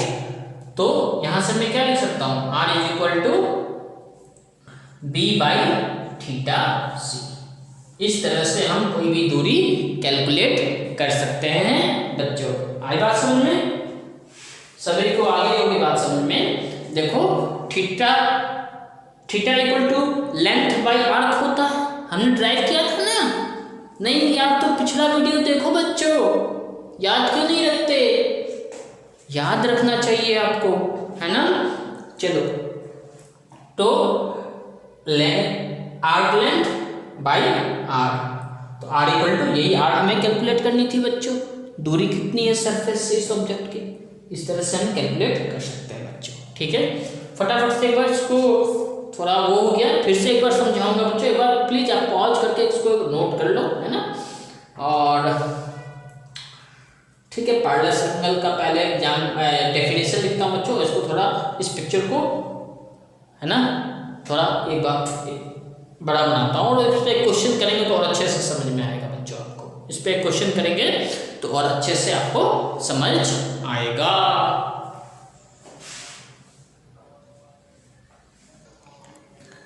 देखो बच्चों, हम इसे कैसे डिफाइन कर सकते हैं पैरेलल एंगल को। तो यहाँ पे देखेंगे बच्चों आप लोग, एक मिनट देखो बच्चों, मैंने क्या लिखा है, it is the angle between two direction of observation of a point O by an observer from two different location at a distance B। कहने का क्या मतलब बच्चों, देखो ये एक डायरेक्शन ऑफ ऑब्जर्वेशन था बच्चों इस वाले पॉइंट से, दूसरा इस वाले पॉइंट से ये दूसरा डायरेक्शन ऑफ ऑब्जर्वेशन था बच्चों। इन दोनों के बीच में एंगल कितना बता बच्चों, थीटा, और इन दोनों के बीच की दूरी क्या, दोनों पॉइंट के बीच की दूरी है ना, B है। तो इस दोनों पॉइंट, ये जो दो पॉइंट है बच्चों, ये जो दो पॉइंट है, इन दोनों पॉइंट के बीच की दूरी B, और इन दोनों पॉइंट के एंड से जो एंगल ऑफ ऑब्जर्वेशन बनता है, इन दोनों के कारण जो एंगल ऑफ ऑब्जर्वेशन बनता है बच्चों, उसको हम क्या कहते हैं, पैरेलल एंगल। आ रही बात बच्चों समझ में, है ना। तो ये है पैरेलल एंगल का डेफिनेशन, इंपॉर्टेंट है बच्चों, पेपर में आपसे पूछा जाएगा, है ना। तो आपको याद होना चाहिए, समझ में तो आपको आ गया होगा कि एक पॉइंट से और दूसरे पॉइंट से, है ना, B डिस्टेंस पे जाके दूसरे पॉइंट से, दोनों के कारण, दोनों डायरेक्शन ऑफ ऑब्जर्वेशन से जो एंगल बनता है उस ऑब्जेक्ट पे, उसको हम क्या बोलते हैं बच्चों, पैरेलल एंगल। आ रही बात बच्चों समझ में। और एक बात और समझना जरूरी है बच्चों, इसको पैरेलल मेथड क्यों कहते हैं। देखो जब चीजें बहुत ज्यादा दूर हो, जैसे मान लो ये मेरा हाथ है ना, और देखो मैं बहुत दूर कर दिया इस हाथ को, तो ये जो लेंथ है, ये लेंथ भी वही है ना। अच्छा, लेकिन जो फार डिस्टेंट ऑब्जेक्ट है बच्चों, जो फार डिस्टेंट ऑब्जेक्ट है वो कैसे मिलते हैं मेरे बच्चों, पैरेलल, और यहाँ से इसकी दूरी भी इसकी क्या होती है, पैरेलल। तो हम पैरेलल लाइंस ड्रॉ करके तो दूरी निकाल रहे हैं ना बच्चों। देखो फार डिस्टेंट ऑब्जेक्ट लिया, फार डिस्टेंट ऑब्जेक्ट लिया, और ये यहाँ से इसकी दूरी, तो ये तीनों लाइन क्या हो जाता है, पैरेलल, पैरेलल से बना पैरेलल्स। हर एक बात बच्चों समझ में, है ना। और देखो ये दोनों लेंथ सेम हो जाएगी, तो मैं बहुत ज़्यादा दूर करूँगा तो हर बात समझे, जितनी इसकी लेंथ उतनी इसकी लेंथ, क्लियर है। तो पैरेलल एंगल समझ में आ गया बच्चों आपको। है ना। डेफिनेशन नोट कर लो बच्चों एक बार। मिट गया, कोई नहीं, एक बार लिख देता हूँ। यहाँ पर लिखा था मैंने फ्रॉम, और यहाँ पर बच्चों लिखा है मैंने डिस्टेंस,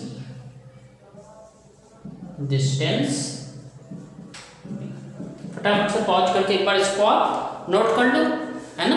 फिर इसके आगे देखते हैं, इसका मैथड एक बार लिखवा देता हूँ बच्चों कि इसमें करते कैसे हैं, फिर इसको और अच्छे से देखते हैं आगे। पॉज करके नोट करो। चलो बच्चों अगली टॉपिक स्टार्ट करते हैं, स्टेप्स फॉर पैरेलल मेथड, है ना। वैसे तो आपको समझ में आ गया है बच्चों, फिर भी हम एक बार देखते हैं, ठीक है। चलो बच्चों अब हमें क्या समझना है, स्टेप्स जो हम पैरेलल मेथड में यूज करते हैं बच्चों। तो हम क्या करते थे बच्चों, देखो सबसे पहले हम क्या करते थे, हमें इस ऑब्जेक्ट O का डिस्टेंस कैलकुलेट करना होता था इस सरफेस से, है ना। हम क्या करते थे, इससे फार अवे डिस्टेंस पे कोई ऑब्जेक्ट सर्च करते थे, सर्च अ फार अवे डिस्टेंट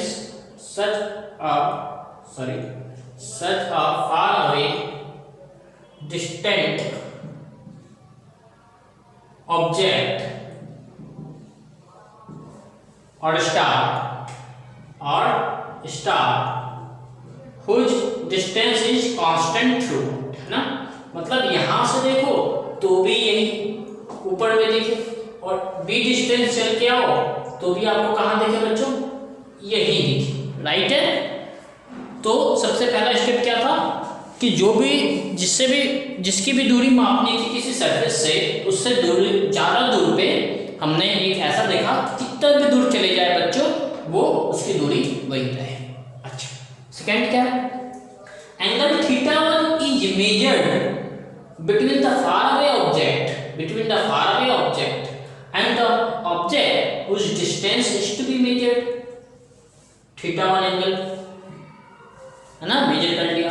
उसके बाद क्या बच्चों, after moving a distance b, है ना, from the initial position, again angle 2 is measured between the far away object and the object whose distance is to be measured। इसकी distance तो वही है ना, और ये एंगल 2 हमने फाइंड आउट। तो ये पूरा का पूरा एंगल क्या हो जाएगा, तो यहाँ पर भी एक पैरेलल लाइन ड्रॉ करेंगे, ये θ1 ये θ2, टोटल एंगल θ1 प्लस θ2, ये r ये r और ये r। फिर हम फॉर्मूला यूज करते हैं, स्टेप 4 में हम क्या करते हैं बच्चों, स्टेप 4 क्या है, यूज द फॉर्मूला। दिख रहा है सभी को, दिख रहा है ना। यूज द फॉर्मूला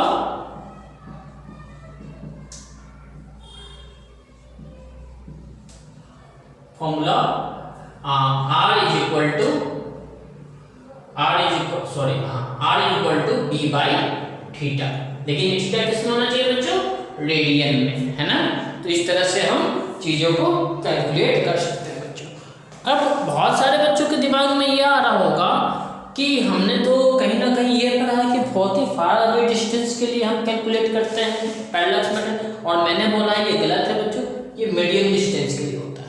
अच्छा, अगर बहुत ज़्यादा फार अवे होगी, पहले पॉज करके बच्चों एक बार इसको नोट कर लो, फिर मैं इस पर कुछ डायग्राम बनाऊंगा, उससे आपको समझाऊंगा एक चीज, है ना। उसके बाद कुछ क्वेश्चन करेंगे बच्चों, और फिर देखेंगे किसी भी हेवनली बॉडी की डिस्टेंस या किसी भी स्टार की डिस्टेंस हम कैसे कैलकुलेट कर पाते हैं इससे। फटाफट से पॉज करके एक बार नोट कर लो। चलो नोट कर लिया होगा बच्चों आप लोगों ने, पॉज करके नोट कर लो यार, नहीं किया तो। मान लो बच्चों, मान लो ये आपका अर्थ है, ये आपका अर्थ है, ठीक है, और आपका स्टार था यहाँ पे, दिख रहा है सभी को, छोटा सा स्टार नहीं दिख रहा, बहुत ज़्यादा दूर बना दिया मैंने, चलो थोड़ा पास लिया, दिख तो रहा है सभी को, दिख तो रहा, हाँ। चलो ये मेरा क्या बच्चों, स्टार, राइट है, ये मेरा स्टार है ना। और मान लो मैं इस छोर पे हूँ, यहाँ से यहाँ की दूरी और यहाँ से यहाँ की दूरी, ठीक बात है बच्चों। तो ज़्यादा एंगल में वेरिएशन दिखेगा ही नहीं बच्चों। अब जैसे देखो ना, मैं बहुत ज़्यादा हाथ अपना स्ट्रेच कर लूँ ऐसे, तो ये एंगल में वेरिएशन पता ही नहीं चलेगा बच्चों कितना एंगल है ना। अब मान लो इससे भी फार अवे डिस्टेंस में मैं करता हूँ, तो ये आपको क्या होगा ना बच्चों, एक्चुअल में ये बहुत ही अगर ज़्यादा दूर होगा ना, तो आप जब इसको सर से ऊपर देखोगे ना इस तरह से, जब आप देखोगे तो ये आपको यहाँ दिखाई देगा, यहाँ से देखोगे तो ये आपको यहाँ दिखाई देगा। ये एंगल कैलकुलेट ही नहीं कर पाओगे इन दोनों के बीच का, इतना छोटा एंगल बनेगा। ये जो एंगल बनेगा ना, बहुत ही छोटा एंगल बनेगा, बहुत ही छोटा एंगल, बहुत ही छोटा। ये छोटा, इतना छोटा एंगल बनेगा कि आप कैलकुलेट नहीं कर पाओगे। इतना छोटा एंगल, ये इतना छोटा एंगल बनेगा बच्चों कि आप कैलकुलेट नहीं कर पाओगे। हाँ, लेकिन अगर वही स्टार, क्या स्टार की दूरी मेजर नहीं कर सकते? कर सकते हैं बच्चों। हाँ, लेकिन वही स्टार क्या होगा बच्चों, मीडियम दूरी पे, बहुत ज्यादा दूर ना हो, है ना। जैसे प्रॉक्सिमा सेंचुरी ना, Proxima Centauri is a star second to sun, sun से ज्यादा दूर पे क्या है प्रॉक्सिमा सेंचुरी, तो उसकी दूरी हम कैलकुलेट कर सकते हैं बच्चों यूजिंग पैरेलल मेथड। लेकिन वो स्टार जो यहाँ से 400 लाइट ईयर्स दूर हो, उसकी डिस्टेंस आप कैलकुलेट नहीं कर पाओगे इस मेथड से। आई बात समझ में? तो अगर किसी स्टार की दूरी मेजर करनी हो ना बच्चों, तो आपको क्या करना है, आप अर्थ में मान लो यहाँ पे ये आपका स्टार है, आपको क्या करना पड़ेगा, फार अवे डिस्टेंट स्टार पहले देखना होगा। आपने देख लिया। अब देखो स्टार की दूरी कैलकुलेट करने के लिए हमें 6 महीने का वक्त लगता है बच्चों। अब आपको क्या करना है, यहाँ से इसकी एंगल, इसकी एंगल, इन दोनों के बीच के एंगल कैलकुलेट कर लो, है ना। कर लिया कैलकुलेट, थीटा, ठीक है। अब 6 महीने के लिए आपको सोना पड़ेगा बच्चों। 6 महीने से पहले कुछ नहीं हो सकता। 6 महीने बाद क्या होगा कि पृथ्वी घूमते घूमते कहाँ पहुंच जाएगी, यहाँ। आप यहीं पे हो, लेकिन अब आपका पोजीशन क्या हो जाएगा 6 महीने बाद, इस पोजीशन पे होगे, है ना। फिर से इस डिस्टेंट स्टार को देखोगे, ये स्टार आपको कहाँ दिखने वाला है, यही, है ना। अच्छा, फिर यहाँ से आप क्या करोगे, एंगल मेजर करोगे थीटा 2। तो बच्चों ये एंगल क्या हो जाएगा, देखो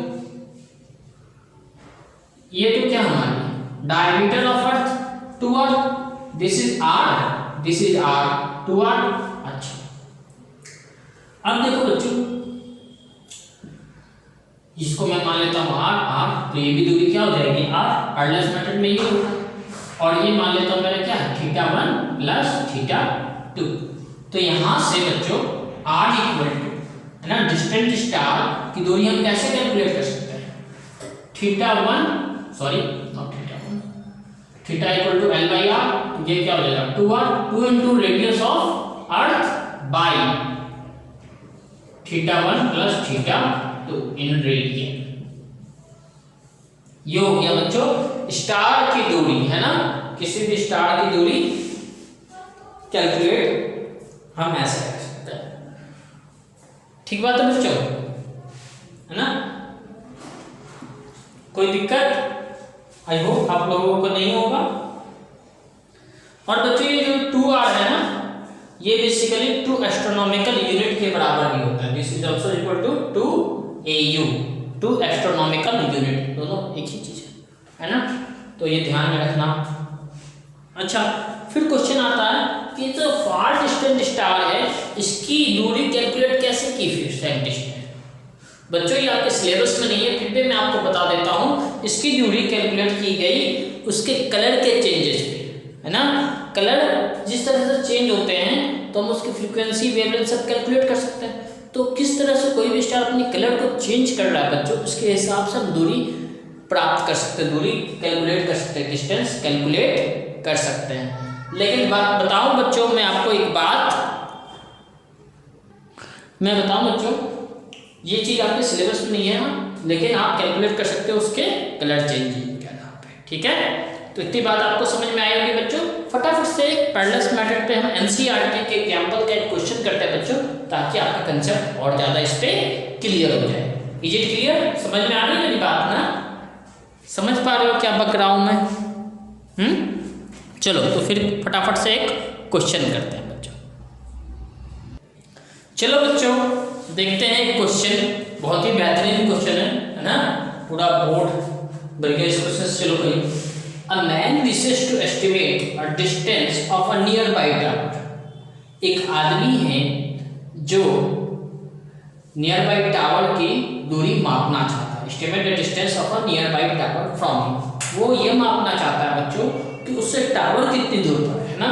जैसे मान लो वो यहाँ पे खड़ा और टावर उसका वहाँ पे, तो वो मापना चाहता है बच्चों, वो मेजर करना चाहता है उससे उस टावर की दूरी कितनी है। ठीक है, अच्छा, he stands at a point A, वो एक पॉइंट ए पे खड़ा हो जाता है। ठीक है, in front of the tower C, किसी टावर सी, जो टावर की दूरी मापनी है ना, उस टावर सी के सामने एक पॉइंट ए पे खड़ा है। And spots a very distant object O, और बहुत ही दूर पे एक ऑब्जेक्ट ओ वो मार्क आउट कर देता है कि वो है, कि उसकी डिस्टेंस चेंज नहीं होनी चाहिए in the line of with AC। He then walks perpendicular is to AC up to B, तो इसने मार्क कर दिया, अब वो परपेंडिकुलरली ऐसे चल के कहीं आ गया। ठीक है, अच्छा, 2 point at the distance 100 metre, कितनी दूरी चला बच्चों, 100 मीटर की दूरी चला। ठीक है, 100 metre and looks at O and C again. Since O is very distant, the direction of BO is practical. यानी जब यहाँ से O को देख रहा था तो सामने ही दिखा, B से भी देखा O को तो सामने ही दिखा बच्चों, same as AO, but he finds line of sight is shifted from his original line of sight by an angle theta, है ना। जो एंगल बना दोनों डायरेक्शन ऑफ ऑब्जर्वेशन के कारण वो 40 डिग्री, उसी को हम कहते हैं पैरेलक्स एंगल। तो कह रहा है क्वेश्चन में estimate the distance of the tower C from his original position A। तो बोलता है A पोजीशन से टावर C के बीच की दूरी कितनी है। आगे बात बच्चों समझ में, देखो एक बार मैं छोटे में एक बार आपको बना के दिखाता हूँ, है ना, ताकि आपको और अच्छे से समझ में आए। देखो क्या कह रहा है, a man wishes to estimate the distance of a nearby tower from him. He stands at point A. ये point A पे यहाँ पे खड़ा हो गया बच्चों, point A पे यहाँ पे खड़ा हो गया, point A पे खड़ा हो गया। ठीक है, अच्छा, in front of tower C, मान लो ये टावर C मेरा कहाँ है, यहाँ पर है, मान लो यहाँ ये C टावर है ना, इतनी दूरी पर C टावर है। ठीक है, and spot a very distant object O in the line with AC। अच्छा, इस AC लाइन में ही वो क्या करता है, distant object O mark out करता है बच्चों। ठीक है, O मार्क आउट करता है in the line with AC. He then walks perpendicular AC to B। अच्छा, AC के परपेंडिकुलर वो जाता है इस तरह से और B तक जाता है। ठीक है, AC to B a distance of 100 metre. ये जो डिस्टेंस है बच्चों ये कितनी है, 100 मीटर की डिस्टेंस है। क्लियर है। अब देखो अब क्या बोलता है, and looks at O and C again. Since O is very distant, the direction BO is practically the same. यानी जब ये ऊपर दिखता है बच्चों, यहाँ से दिखता है O को, तो इसको O यहीं का यहीं दिखता है बच्चों, है ना। O इसको वापस से कहाँ दिखता है, यहीं दिखता है। यानी ऐसे ऑब्जेक्ट हमें ढूंढनी होती है कि जितने भी दूर चले जाओ वो आपको वहीं के वहीं दिखे, तो उसको O वहीं दिखता है। The direction BO is practically the same as AO। AO जो था वही BO है, दोनों पैरेलल है बच्चों, तभी तो पैरेलल मेथड बनेगा, है ना। अच्छा, same as AO, but he find the line of sight C shifted from his original line of sight by an angle theta equal to 40 degree. अब ये क्या दिखता है बच्चों, ये जो लाइन ऑफ साइट है ना, ये एंगल कितनी हो गई, 40 डिग्री से शिफ्ट हो गई, इस तरह से 40 डिग्री से ये शिफ्ट हो गई बच्चों। तो बोला estimate the distance of the tower C from his original position A, मतलब हमें ये दूरी कैलकुलेट करनी है बच्चों। पॉइंट सी से लेके पॉइंट ए तक की दूरी मेजर करनी है, ये आर दूरी हमें मेजर करनी है बच्चों, राइट। ठीक है, अब देखो बच्चों, चूंकि ये दोनों लाइन पैरेलल है, अगर ये दोनों लाइन पैरेलल है तो ये एंगल क्या होगा, इक्वल होगा, अल्टरनेट इंटीरियर एंगल। बोलो बच्चों, क्लियर है ना, समझ में आ रही होगी बात। तो और डायग्राम भी समझ में आया क्वेश्चन के अकॉर्डिंग। पहले क्वेश्चन में क्या बोल रहा था कि एक पर्सन है, इस टावर सी की दूरी अपने से कितने दूर पे ये टावर है उसकी दूरी मेजर करना चाहता है, पॉइंट ए पे खड़ा रहता है टावर के सामने। उसके बाद एक फार डिस्टेंट ऑब्जेक्ट वो मार्क आउट करता है ओ, है ना। उसके बाद वो 100 मीटर की दूरी तय करता है परपेंडिकुलर टू एसी, और बी से जब ओ को दिखता है तो एओ की दूरी और बीओ की दूरी उसे सेम दिखती है, लेकिन जो लाइन ऑफ साइट था वो शिफ्टेड बाय 40 डिग्री हो जाता है, वो उसकी शिफ्टिंग हो जाती है 40 डिग्री से। ठीक है, 40 डिग्री से शिफ्ट हो गई। ठीक है, तो मैं बोला ये दूरी कितनी होगी कैलकुलेट करके बता। तो बच्चों देखो ये 40 डिग्री, तो ये भी 40 डिग्री, क्योंकि ये दोनों लाइन क्या है, पैरेलल है ना। अब देखो बच्चों, वो आर कैलकुलेट करना, हमारे पास तो अपना फॉर्मूला है बच्चों, उस फॉर्मूले को यूज करके फटाफट से हम कर सकते हैं। इतनी बात आई बच्चों समझ में, है ना। तो चलो फटाफट से क्वेश्चन तो नोट कर लिया होगा बच्चों, क्वेश्चन नहीं किया है तो पॉज करके क्वेश्चन नोट कर ले आप अपने अपने नोटबुक में, है ना, क्योंकि मैं मिटा रहा हूँ तभी तो मैं सॉल्व करूँगा इसे। अच्छा, अब देखो बच्चों, यहाँ देखो इतनी बात आपको समझ में आ गई होगी, यहाँ तक कोई प्रॉब्लम आपको नहीं हुआ होगा। अगर हुआ भी है तो आप मेरे से पूछ लेना, फिर से मैं आपको समझा दूंगा, है ना। चलो यहाँ देखो, हमें क्या है, एसी कैलकुलेट करना है, बोले तो आर।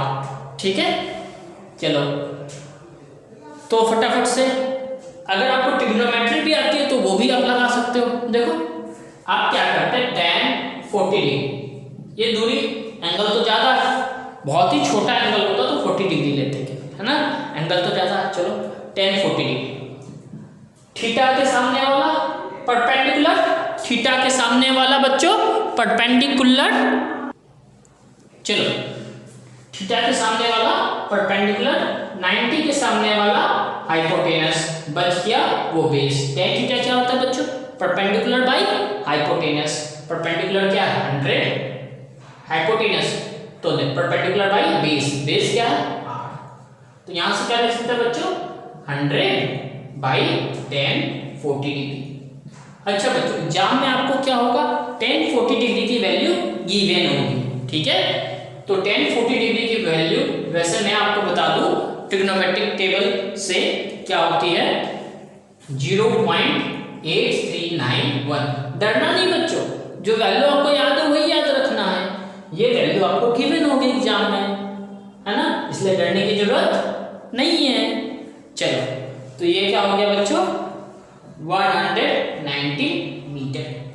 आ रही बात समझ में। तो देखो बच्चों, यहाँ पे मैंने क्या किया, एंगल चूंकि ज्यादा था तो मैंने theta equal to L by R नहीं लगाया, एंगल ज्यादा 40 डिग्री ज्यादा है ना बच्चों, इसलिए मैं L बाई आर नहीं लगाया, मैंने डायरेक्ट ट्रिग्नोमेट्री लगा दिया। लेकिन यूज तो मैंने यूज किया पैरेलक्स मेथड ही, इसको भी हम क्या कहेंगे, पैरेलक्स मेथड। आ रही बात समझ में बच्चों, तो इसको आप अच्छे से समझ गए होंगे, नोट कर लो। फिर हम देखेंगे बच्चों स्मॉल डिस्टेंस की कैलकुलेशन कैसे करते हैं। तो बच्चों इतनी बात आपको समझ में आ चुकी है, फटाफट से पॉज करके नोट कर जाओ बच्चे, है ना। तो ठीक है, चलो बोर्ड मिटाता हूँ फिर मैं। चलो बच्चों, तो बहुत ही स्मॉल डिस्टेंस को कैलकुलेट करने के लिए पहले डायरेक्ट मेथड देखेंगे। अभी हमने लॉन्ग डिस्टेंस देखा था बच्चों, अब देखेंगे बहुत ही छोटी डिस्टेंस, है ना, बहुत ही छोटा डिस्टेंस, मतलब उसका रेंज क्या हो बच्चों, 10⁻⁸ मीटर टू 10⁻⁻18 मीटर हो, है ना। इतने छोटे डिस्टेंस को हम कैसे मेजर कर सकते हैं बच्चों, with the help of optical microscope. बच्चों मैं आपको बताऊं, ऑप्टिकल माइक्रोस्कोप की रेंज क्या होती है, इसकी रेंज होती है 10⁻⁻6 मीटर टू 10⁻⁻7 मीटर। इससे भी छोटी अगर डिस्टेंस कैलकुलेट करनी हो बच्चों तो हम एक्सरे माइक्रोस्कोप का यूज करते हैं और इसकी रेंज होती है बच्चों 10⁻⁸ मीटर, जबकि इलेक्ट्रॉन माइक्रोस्कोप बच्चों बहुत ही छोटी से छोटी लेंथ को भी कैलकुलेट कर पाता है। इसकी वजह से हम शुरू करते हैं 10⁻⁹ मीटर की जो साइज होती है किसी की, वो इलेक्ट्रॉन माइक्रोस्कोप से हम मेजर करते हैं बच्चों। अच्छा, अब बच्चों अब मॉलिक्यूल्स की मान लो हमें डिस्टेंस मेजर करनी है, इसकी मॉलिक्यूल्स के डिस्टेंस मेजर या मॉलिक्यूल का डायमीटर मेजर करना है। मॉलिक्यूल तो बहुत छोटा है बच्चों, उसकी डायमीटर कैसे कैलकुलेट कर सकते हैं, बहुत ही डिफिकल्ट है बच्चों। तो उसके लिए हम डायरेक्ट मेथड का यूज नहीं कर पाते बच्चों, उसके लिए हमें यूज करना पड़ता है इनडायरेक्ट मेथड। तो देखते हैं, एक एग्जांपल है बच्चों, जैसे ओलियम एसिड का हमें डायमीटर कैलकुलेट करना है बच्चों। क्या? ओलियम एसिड का डायमीटर हमें कैलकुलेट करना है बच्चों, है ना। तो देखते हैं ओलियम एसिड का डायमीटर हम कैसे कैलकुलेट कर पाएंगे।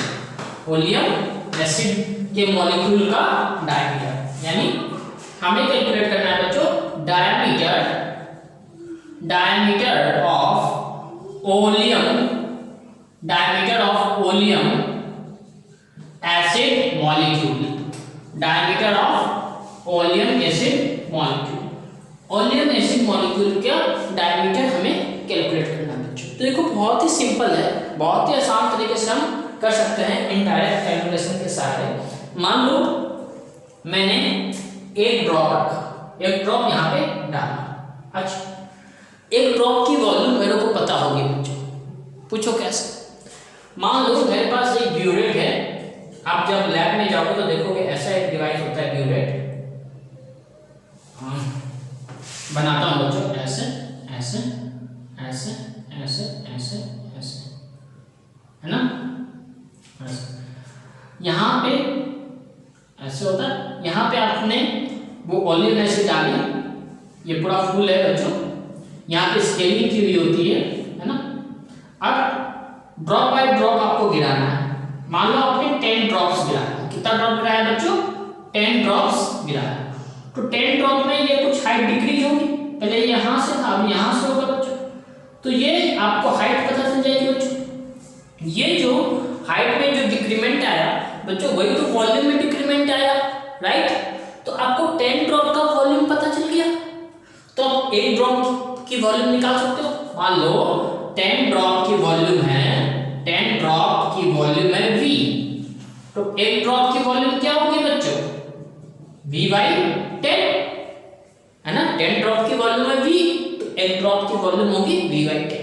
तो यहाँ पे जो मैंने ड्रॉप गिराया बच्चों, इसकी वॉल्यूम हमें पता है, ठीक, इसकी वॉल्यूम हमें पता है।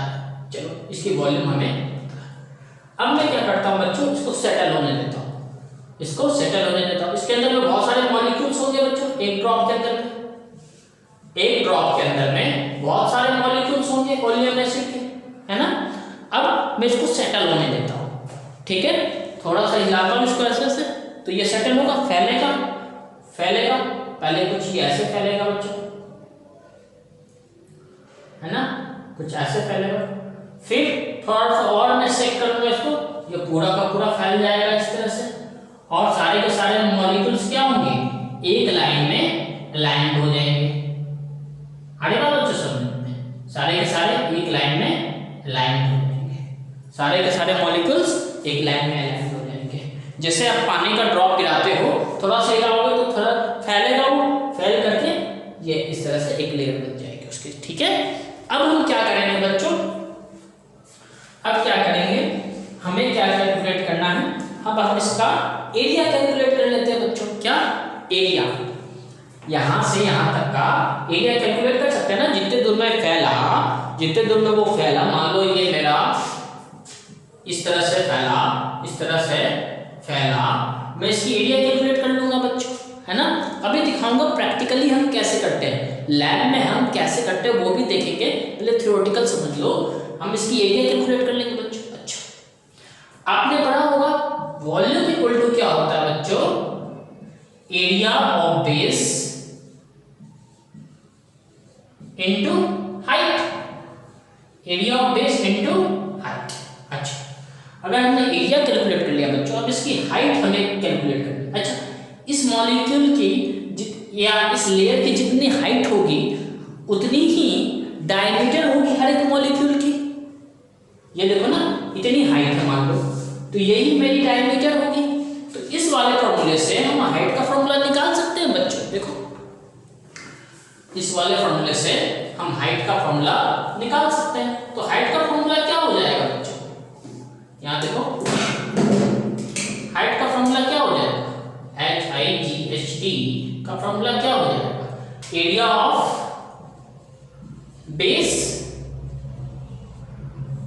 Area of base by volume, sorry volume by area of base, volume by area of base, है ना।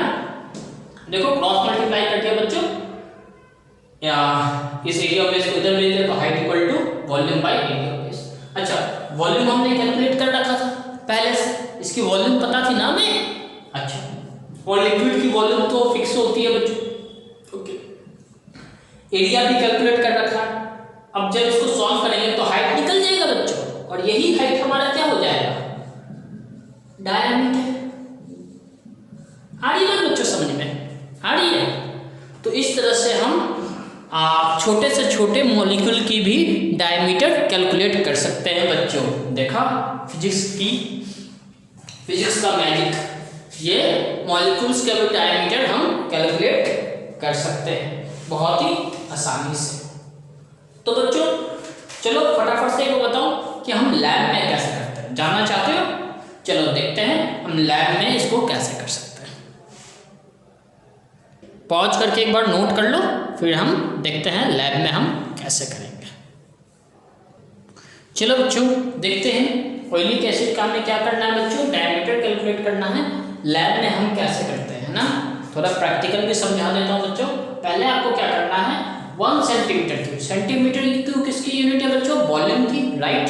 1 centimetre cube of oleic acid लेना है आपको, उसको डिजोल्व करना है एल्कोहल में, है ना, डिजोल्विंग एल्कोहल। एल्कोहल में आपको क्या कर देना है बच्चों? डिजोल्व कर देना है। यानी आपको 1 सेंटीमीटर क्यूब ऑयलिक एसिड लेना है और 19 सेंटीमीटर क्यूब ऑयलिक एल्कोहल में इसको डिजोल्व कर देना है। जैसे 1 सेंटीमीटर क्यूब आप डिजोल्व करोगे 19 सेंटीमीटर क्यूब में, 20 सेंटीमीटर क्यूब 1 + 19 20 सेंटीमीटर क्यूब का आपका सॉल्यूशन बन जाएगा बच्चों। वापस से इस सॉल्यूशन से फिर आपको 1 सेंटीमीटर क्यूब सॉल्यूशन निकालना है, और वो solution take 1 centimetre cube of this solution which is again dissolve in alcohol. वापस से उसको अब दूसरे अल्कोहल में डिजॉल्व करेंगे टू मेक 20 सेंटीमीटर क्यूब, है ना। वापस से 19 सेंटीमीटर क्यूब अल्कोहल में अलग डिजॉल्व करेंगे। तो अब इससे क्या होगा बच्चों? पहले बता देता हूँ कि 1 सेंटीमीटर क्यूब हमने ऑयलिक एसिड लिया और 19 सेंटीमीटर क्यूब अल्कोहल में डाल दिया, तो सॉल्यूशन कितना बना? 20 सेंटीमीटर क्यूब का। उसमें से फिर 1 सेंटीमीटर क्यूब सॉल्यूशन ये वाला लिया हमने, और फिर 19 सेंटीमीटर क्यूब अल्कोहल में डाल दिया, है ना, 20 सेंटीमीटर क्यूब सॉल्यूशन बनाने के लिए। तो बच्चों अब जो नया सॉल्यूशन बना है ना, जो नया सॉल्यूशन बना है उसका नाम 1 centimetre cube of this solution contains. अब देखो इसके 1 सेंटीमीटर क्यूब सॉल्यूशन में बच्चों ऑयलिक एसिड कितना होगा? Contains 1/20 × 20 centimetre cube oleic acid. सही बात है बच्चों। देखो पहले क्या था, तो 1/20, फिर उसका इसमें मिलाया तो 1/20 × 20। आ रही बात समझ में बच्चों? सभी को आ रही होगी बात समझ में, है ना।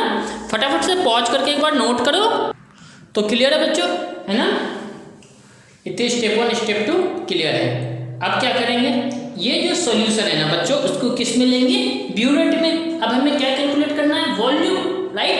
ब्यूरेट में लेंगे अब इसे। चलो बच्चों अब आते हैं स्टेप 3 पे। स्टेप 3 में क्या करना है? आपको वॉल्यूम कैलकुलेट करना है बच्चों 1 ड्रॉप का। उसके लिए क्या करेंगे? ब्यूरेट में पहले सॉल्यूशन को डालेंगे, है ना, और 10 ड्रॉप्स को निकलने देंगे उससे। तो बच्चों जो हाइट में डिक्रीमेंट आएगा वही उसकी 10 ड्रॉप की वॉल्यूम होगी, तो उससे हम 1 ड्रॉप की वैल्यू कैलकुलेट कर सकते हैं बच्चों। थोड़ी देर पहले हमने इस पर बात की थी, है ना। क्या करेंगे, सॉल्यूशन को ब्यूरेट में डालेंगे, 10 ड्रॉप्स को फ्लो करने देंगे, जो हाइट में डिक्रीमेंट आएगा बच्चों वही उस 10 ड्रॉप की वॉल्यूम होगी, तो उससे हम 1 ड्रॉप की वॉल्यूम निकाल लेंगे। उसके बाद क्या करना है, एक ट्यूब ऑफ वाटर लेना है बच्चों, एक टब ऑफ वाटर, है ना, ट्यूब लिख दिया हमने, एक टब ऑफ वाटर लोगे बच्चों, उसमें आप ल्यूकोपोडियम क्या होता है बच्चों, एक तरह का पाउडर होता है जिसको स्प्रिंकल कर दोगे, उससे क्या हो उसकी लेयर बन जाती है, वाटर के सरफेस पे उसकी एक लेयर बन जाएगी, ठीक बात है बच्चों। उसको आप स्प्रिंकल कर दोगे वाटर सरफेस पे। उसके बाद क्या करोगे, जो सॉल्यूशन था ना बच्चा, उसका n ड्रॉप्स अपने मर्जी से जितना ड्रॉप भी डालना है, जितने ड्रॉप भी आपने उस पर डालना है वो n ड्रॉप्स आप गिन लोगे, कितना ड्रॉप्स आपने उस सरफेस पे ड्रॉप किया है ना, और उसको फैलने दो, जब तक नहीं फैलता तब तक वेट करो, n ड्रॉप गिरा दो, जिससे धीरे धीरे वो क्या होने लगेगा, फैल जाएगा, क्योंकि हमें तो हाइट कैलकुलेट करनी है बच्चों, तो उसको हमें फैलाना पड़ेगा ना। अभी थोड़ी देर पहले बताया था, मैं ऐसे टेबल से कर रहा था, तो ल्यूकोपोडियम का जो लेयर आपने बनाया वाटर के ऊपर, उससे क्या होगा वो धीरे धीरे अपने आप ही फैलने लगेगा बच्चों, आपको सेक करने की जरूरत नहीं पड़ेगी। तो आप n ड्रॉप्स डालो और उसको सेटल होने दो, स्प्रेड होने दो, पूरे अच्छे तरीके से फैलने दो बच्चों, ठीक है। फटाफट से ये स्टेप्स आप नोट डाउन करो, है ना। एक बार फिर से मैं बता दे रहा हूँ जब तक आप नोट डाउन कर रहे हो। स्टेप 3 क्या है बच्चों, स्टेप 3 है कि सबसे पहले का जो सॉल्यूशन आपने बनाया था, स्टेप 1 में आपने क्या किया था, 1 सेंटीमीटर क्यूब ओलियम एसिड लिया था। तो क्या था बच्चों कि आपको स्टेप 1 में आपने देखा था क्या, 1 सेंटीमीटर क्यूब सॉल्यूशन लिया था, उसको आपने 19 सेंटीमीटर क्यूब अल्कोहल में डाला, 20 सेंटीमीटर क्यूब का सॉल्यूशन बन गया था। फिर उसमें से 1 सेंटीमीटर क्यूब निकाला था, उसको आपने 19 सेंटीमीटर अल्कोहल में डाला, तो वापस से आपका 20 सेंटीमीटर क्यूब का सॉल्यूशन बन गया था बच्चों। उसके बाद जो हर एक 1 सेंटीमीटर क्यूब सॉल्यूशन में आपका जो ओलिक एसिड का कंपोजिशन था वो 1/20 है ना सेंटीमीटर क्यूब था बच्चों। अब क्या करना है, उस सॉल्यूशन को स्टेप 3 में आपको एक ब्यूरेट में लेना है, और 10 ड्रॉप्स को फ्लो करने देना है। 10 ड्रॉप जैसे निकलेगा, जो ब्यूरेट के हाइट में डिक्रीमेंट आएगा वही उस 10 ड्रॉप की वॉल्यूम होगी बच्चों। अच्छा, तो वहां से आप 1 ड्रॉप की वॉल्यूम कैलकुलेट कर लोगे। 10 ड्रॉप की वॉल्यूम पता है तो 1 ड्रॉप की कितनी है ना, डिवाइड करके निकाल लोगे। उसके बाद आपको क्या करना है, एक टब ऑफ वाटर लेना है, उस पर ल्यूकोपोडियम छिड़क देना है ना, और उस पर आपको n ड्रॉप सॉल्यूशन, जितने भी ड्रॉप मन करे आपके उतने ड्रॉप सॉल्यूशन आप उस पर डाल दो और उसको स्प्रेड होने दो, है ना। चलो फिर फटाफट से हम स्टेप 6 देखते हैं, 7 देखते हैं, 8 देखते हैं बच्चों। फिर चलो बच्चों, अब क्या करना है, जब वो सेटल हो जाता था तो हमें उसकी एरिया कैलकुलेट करनी होती थी, है ना। जैसे ही हमने लेयर को सेटल कर दिया था, फैल गया था पूरा, सारे मॉलिक्यूल्स एक लेयर में आ गए थे, तो हमने उसकी एरिया कैलकुलेट की थी। तो यहाँ पर भी देखो बच्चों, oleic acid makes 1 layer to almost circular shape. Almost इसका शेप कैसा होता है बच्चों, ल्यूकोपोडियम वाटर के ऊपर जो ल्यूकोपोडियम, उस पर जो हमारी जो उसकी शेप बनती है बच्चों, ऑलमोस्ट सर्कुलर शेप हो जाती है। तो area of this layer is observe using graph paper. इसकी एरिया हम कैसे यूज करते हैं, कैलकुलेट करते हैं बच्चों, ग्राफ पेपर। क्या करते हैं, जैसे मान लो हमने ग्राफ पेपर ऐसे रखना है, ऐसे लेयर के ऊपर ऐसे रखना है और ऐसे फिर उठा लेना है बच्चों, ऐसे रख के ऐसे उठा लेना है। मान लो ये मेरा ग्राफ पेपर है बच्चों, मान लो ये मेरा ग्राफ पेपर है ना, ये मेरा ग्राफ पेपर है, ठीक है। तो यहाँ पे हमें क्या मिलेगा बच्चों, circular shape, almost circular shape मिलेगा, प्योरली सर्कुलर तो मिलेगा नहीं। अब हम क्या करेंगे, ये जो स्क्वायर्स है इसको काउंट कर लेंगे बच्चों, इसके हेल्प से हम एरिया कैलकुलेट कर सकते हैं। और आपने पढ़ा होगा बच्चों छोटी क्लास में कि एरिया को हम पहले ऐसे कैलकुलेट करते थे, शेप स्क्वायर्स को कैलकुलेट करके, है ना। तो स्क्वायर्स को कैलकुलेट करके आप बता सकते हो कि इसकी इतनी एरिया है। उसके बाद क्या करोगे बच्चों, अल्कोहल को इवापोरेट होने दो, है ना, जो भी इसके कांटेक्ट में होंगे तो इसके पास केवल ऑयलिक एसिड होगा बच्चों, राइट। और इसकी एरिया हमने कैलकुलेट कर ली। अब बच्चों अब आता है कैलकुलेशन, है ना। तो देखते रहे बोर्ड पर जो लिखा है, एक बार पॉज करके नोट कर लिया बच्चों। मैं रुकूंगा नहीं, फटाफट से अभी तुरंत बताऊंगा और आखिरी स्टेप है और आज की क्लास फिर यहीं पे ख़त्म हो जाएगी बच्चों, है ना। वैसे बहुत लंबी क्लास हो चुकी है ना। चलो बच्चों, तो देखो बच्चों, हमें अब क्या चाहिए, हमने एरिया भी कैलकुलेट कर लिया और वॉल्यूम हमारे पास पहले से है ना। तो वॉल्यूम ऑफ, देखो कितने ड्रॉप्स थे बच्चों, n ड्रॉप्स थे। Volume of n drops is equal to क्या हो जाएगा बच्चों, np, राइट। लेकिन बच्चों मेरे को तो निकालना है volume of oleic acid, right.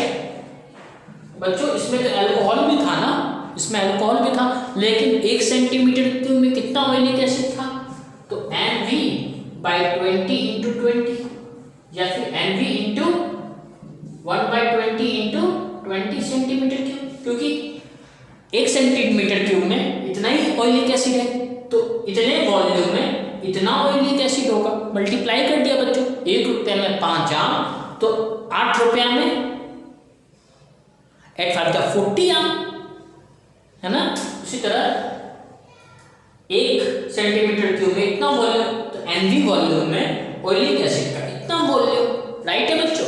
और एरिया भी हमने कैलकुलेट कर लिया है बच्चों, बोलो, एरिया भी हमने कैलकुलेट कर लिया है, किससे, ग्राफ पेपर की सहायता से। तो हमें क्या करना है कैलकुलेट बच्चों, diameter of molecule of oleic acid. तो बच्चों ये क्या होता था, हाइट, इसी को हम कहते थे हाइट, राइट। और हाइट का फॉर्मूला क्या बच्चों बनाया था, वॉल्यूम बाय एरिया, देखो बच्चों वॉल्यूम कितना, NV/400 कर दो इसको, इनटू एरिया, यही होगा मेरा क्या, डायामीटर, है ना। बोलो बच्चों समझ में आई बात। तो डायमीटर का ये फॉर्मूला हमारा बन गया। तो इस तरह से हम लैब में कैलकुलेट करते हैं बच्चों। आगे बात समझ में, सेंटीमीटर में आएगा बच्चों, है ना, ये सेंटीमीटर में आएगा डायमीटर। तो इस तरह से हम ऑयलिक एसिड की एक मॉलिक्यूल की डायमीटर कैलकुलेट करते हैं बच्चों अपने लैब में। कंसेप्ट क्लियर है बच्चों, सारी चीज क्लियर है। अच्छा, तो आज की क्लास हम यहीं पर रोकते हैं बच्चों, है ना। तो आई होप सो सबको सब चीज़ समझ में आई होगी बच्चों। प्लीज़ आप डाउट पूछो, है ना, फीडबैक दो कि आपने क्या सीखा क्या नहीं सीखा। कोई डाउट नहीं भी हो बच्चों तो प्लीज़ फीडबैक दो, तभी तो मेरे को पता चले कि आपको कोई डाउट नहीं था, है ना। अब आगे मैं पढ़ा सकता हूँ। अब पूछोगे ही नहीं तो मैं बताऊँगा कैसे बच्चों। फीडबैक दो, तो अगर डाउट नहीं भी है तो बोलो डाउट नहीं है ना। चलो, तो आज की क्लास यहीं रोकते हैं बच्चों, पॉज करके नोट कर लो बच्चों, है ना। तो that's all for the day, है ना। 1 घंटे 20 मिनट की वीडियो बन चुकी है बच्चों, कोई नहीं, अच्छे से पढ़ो।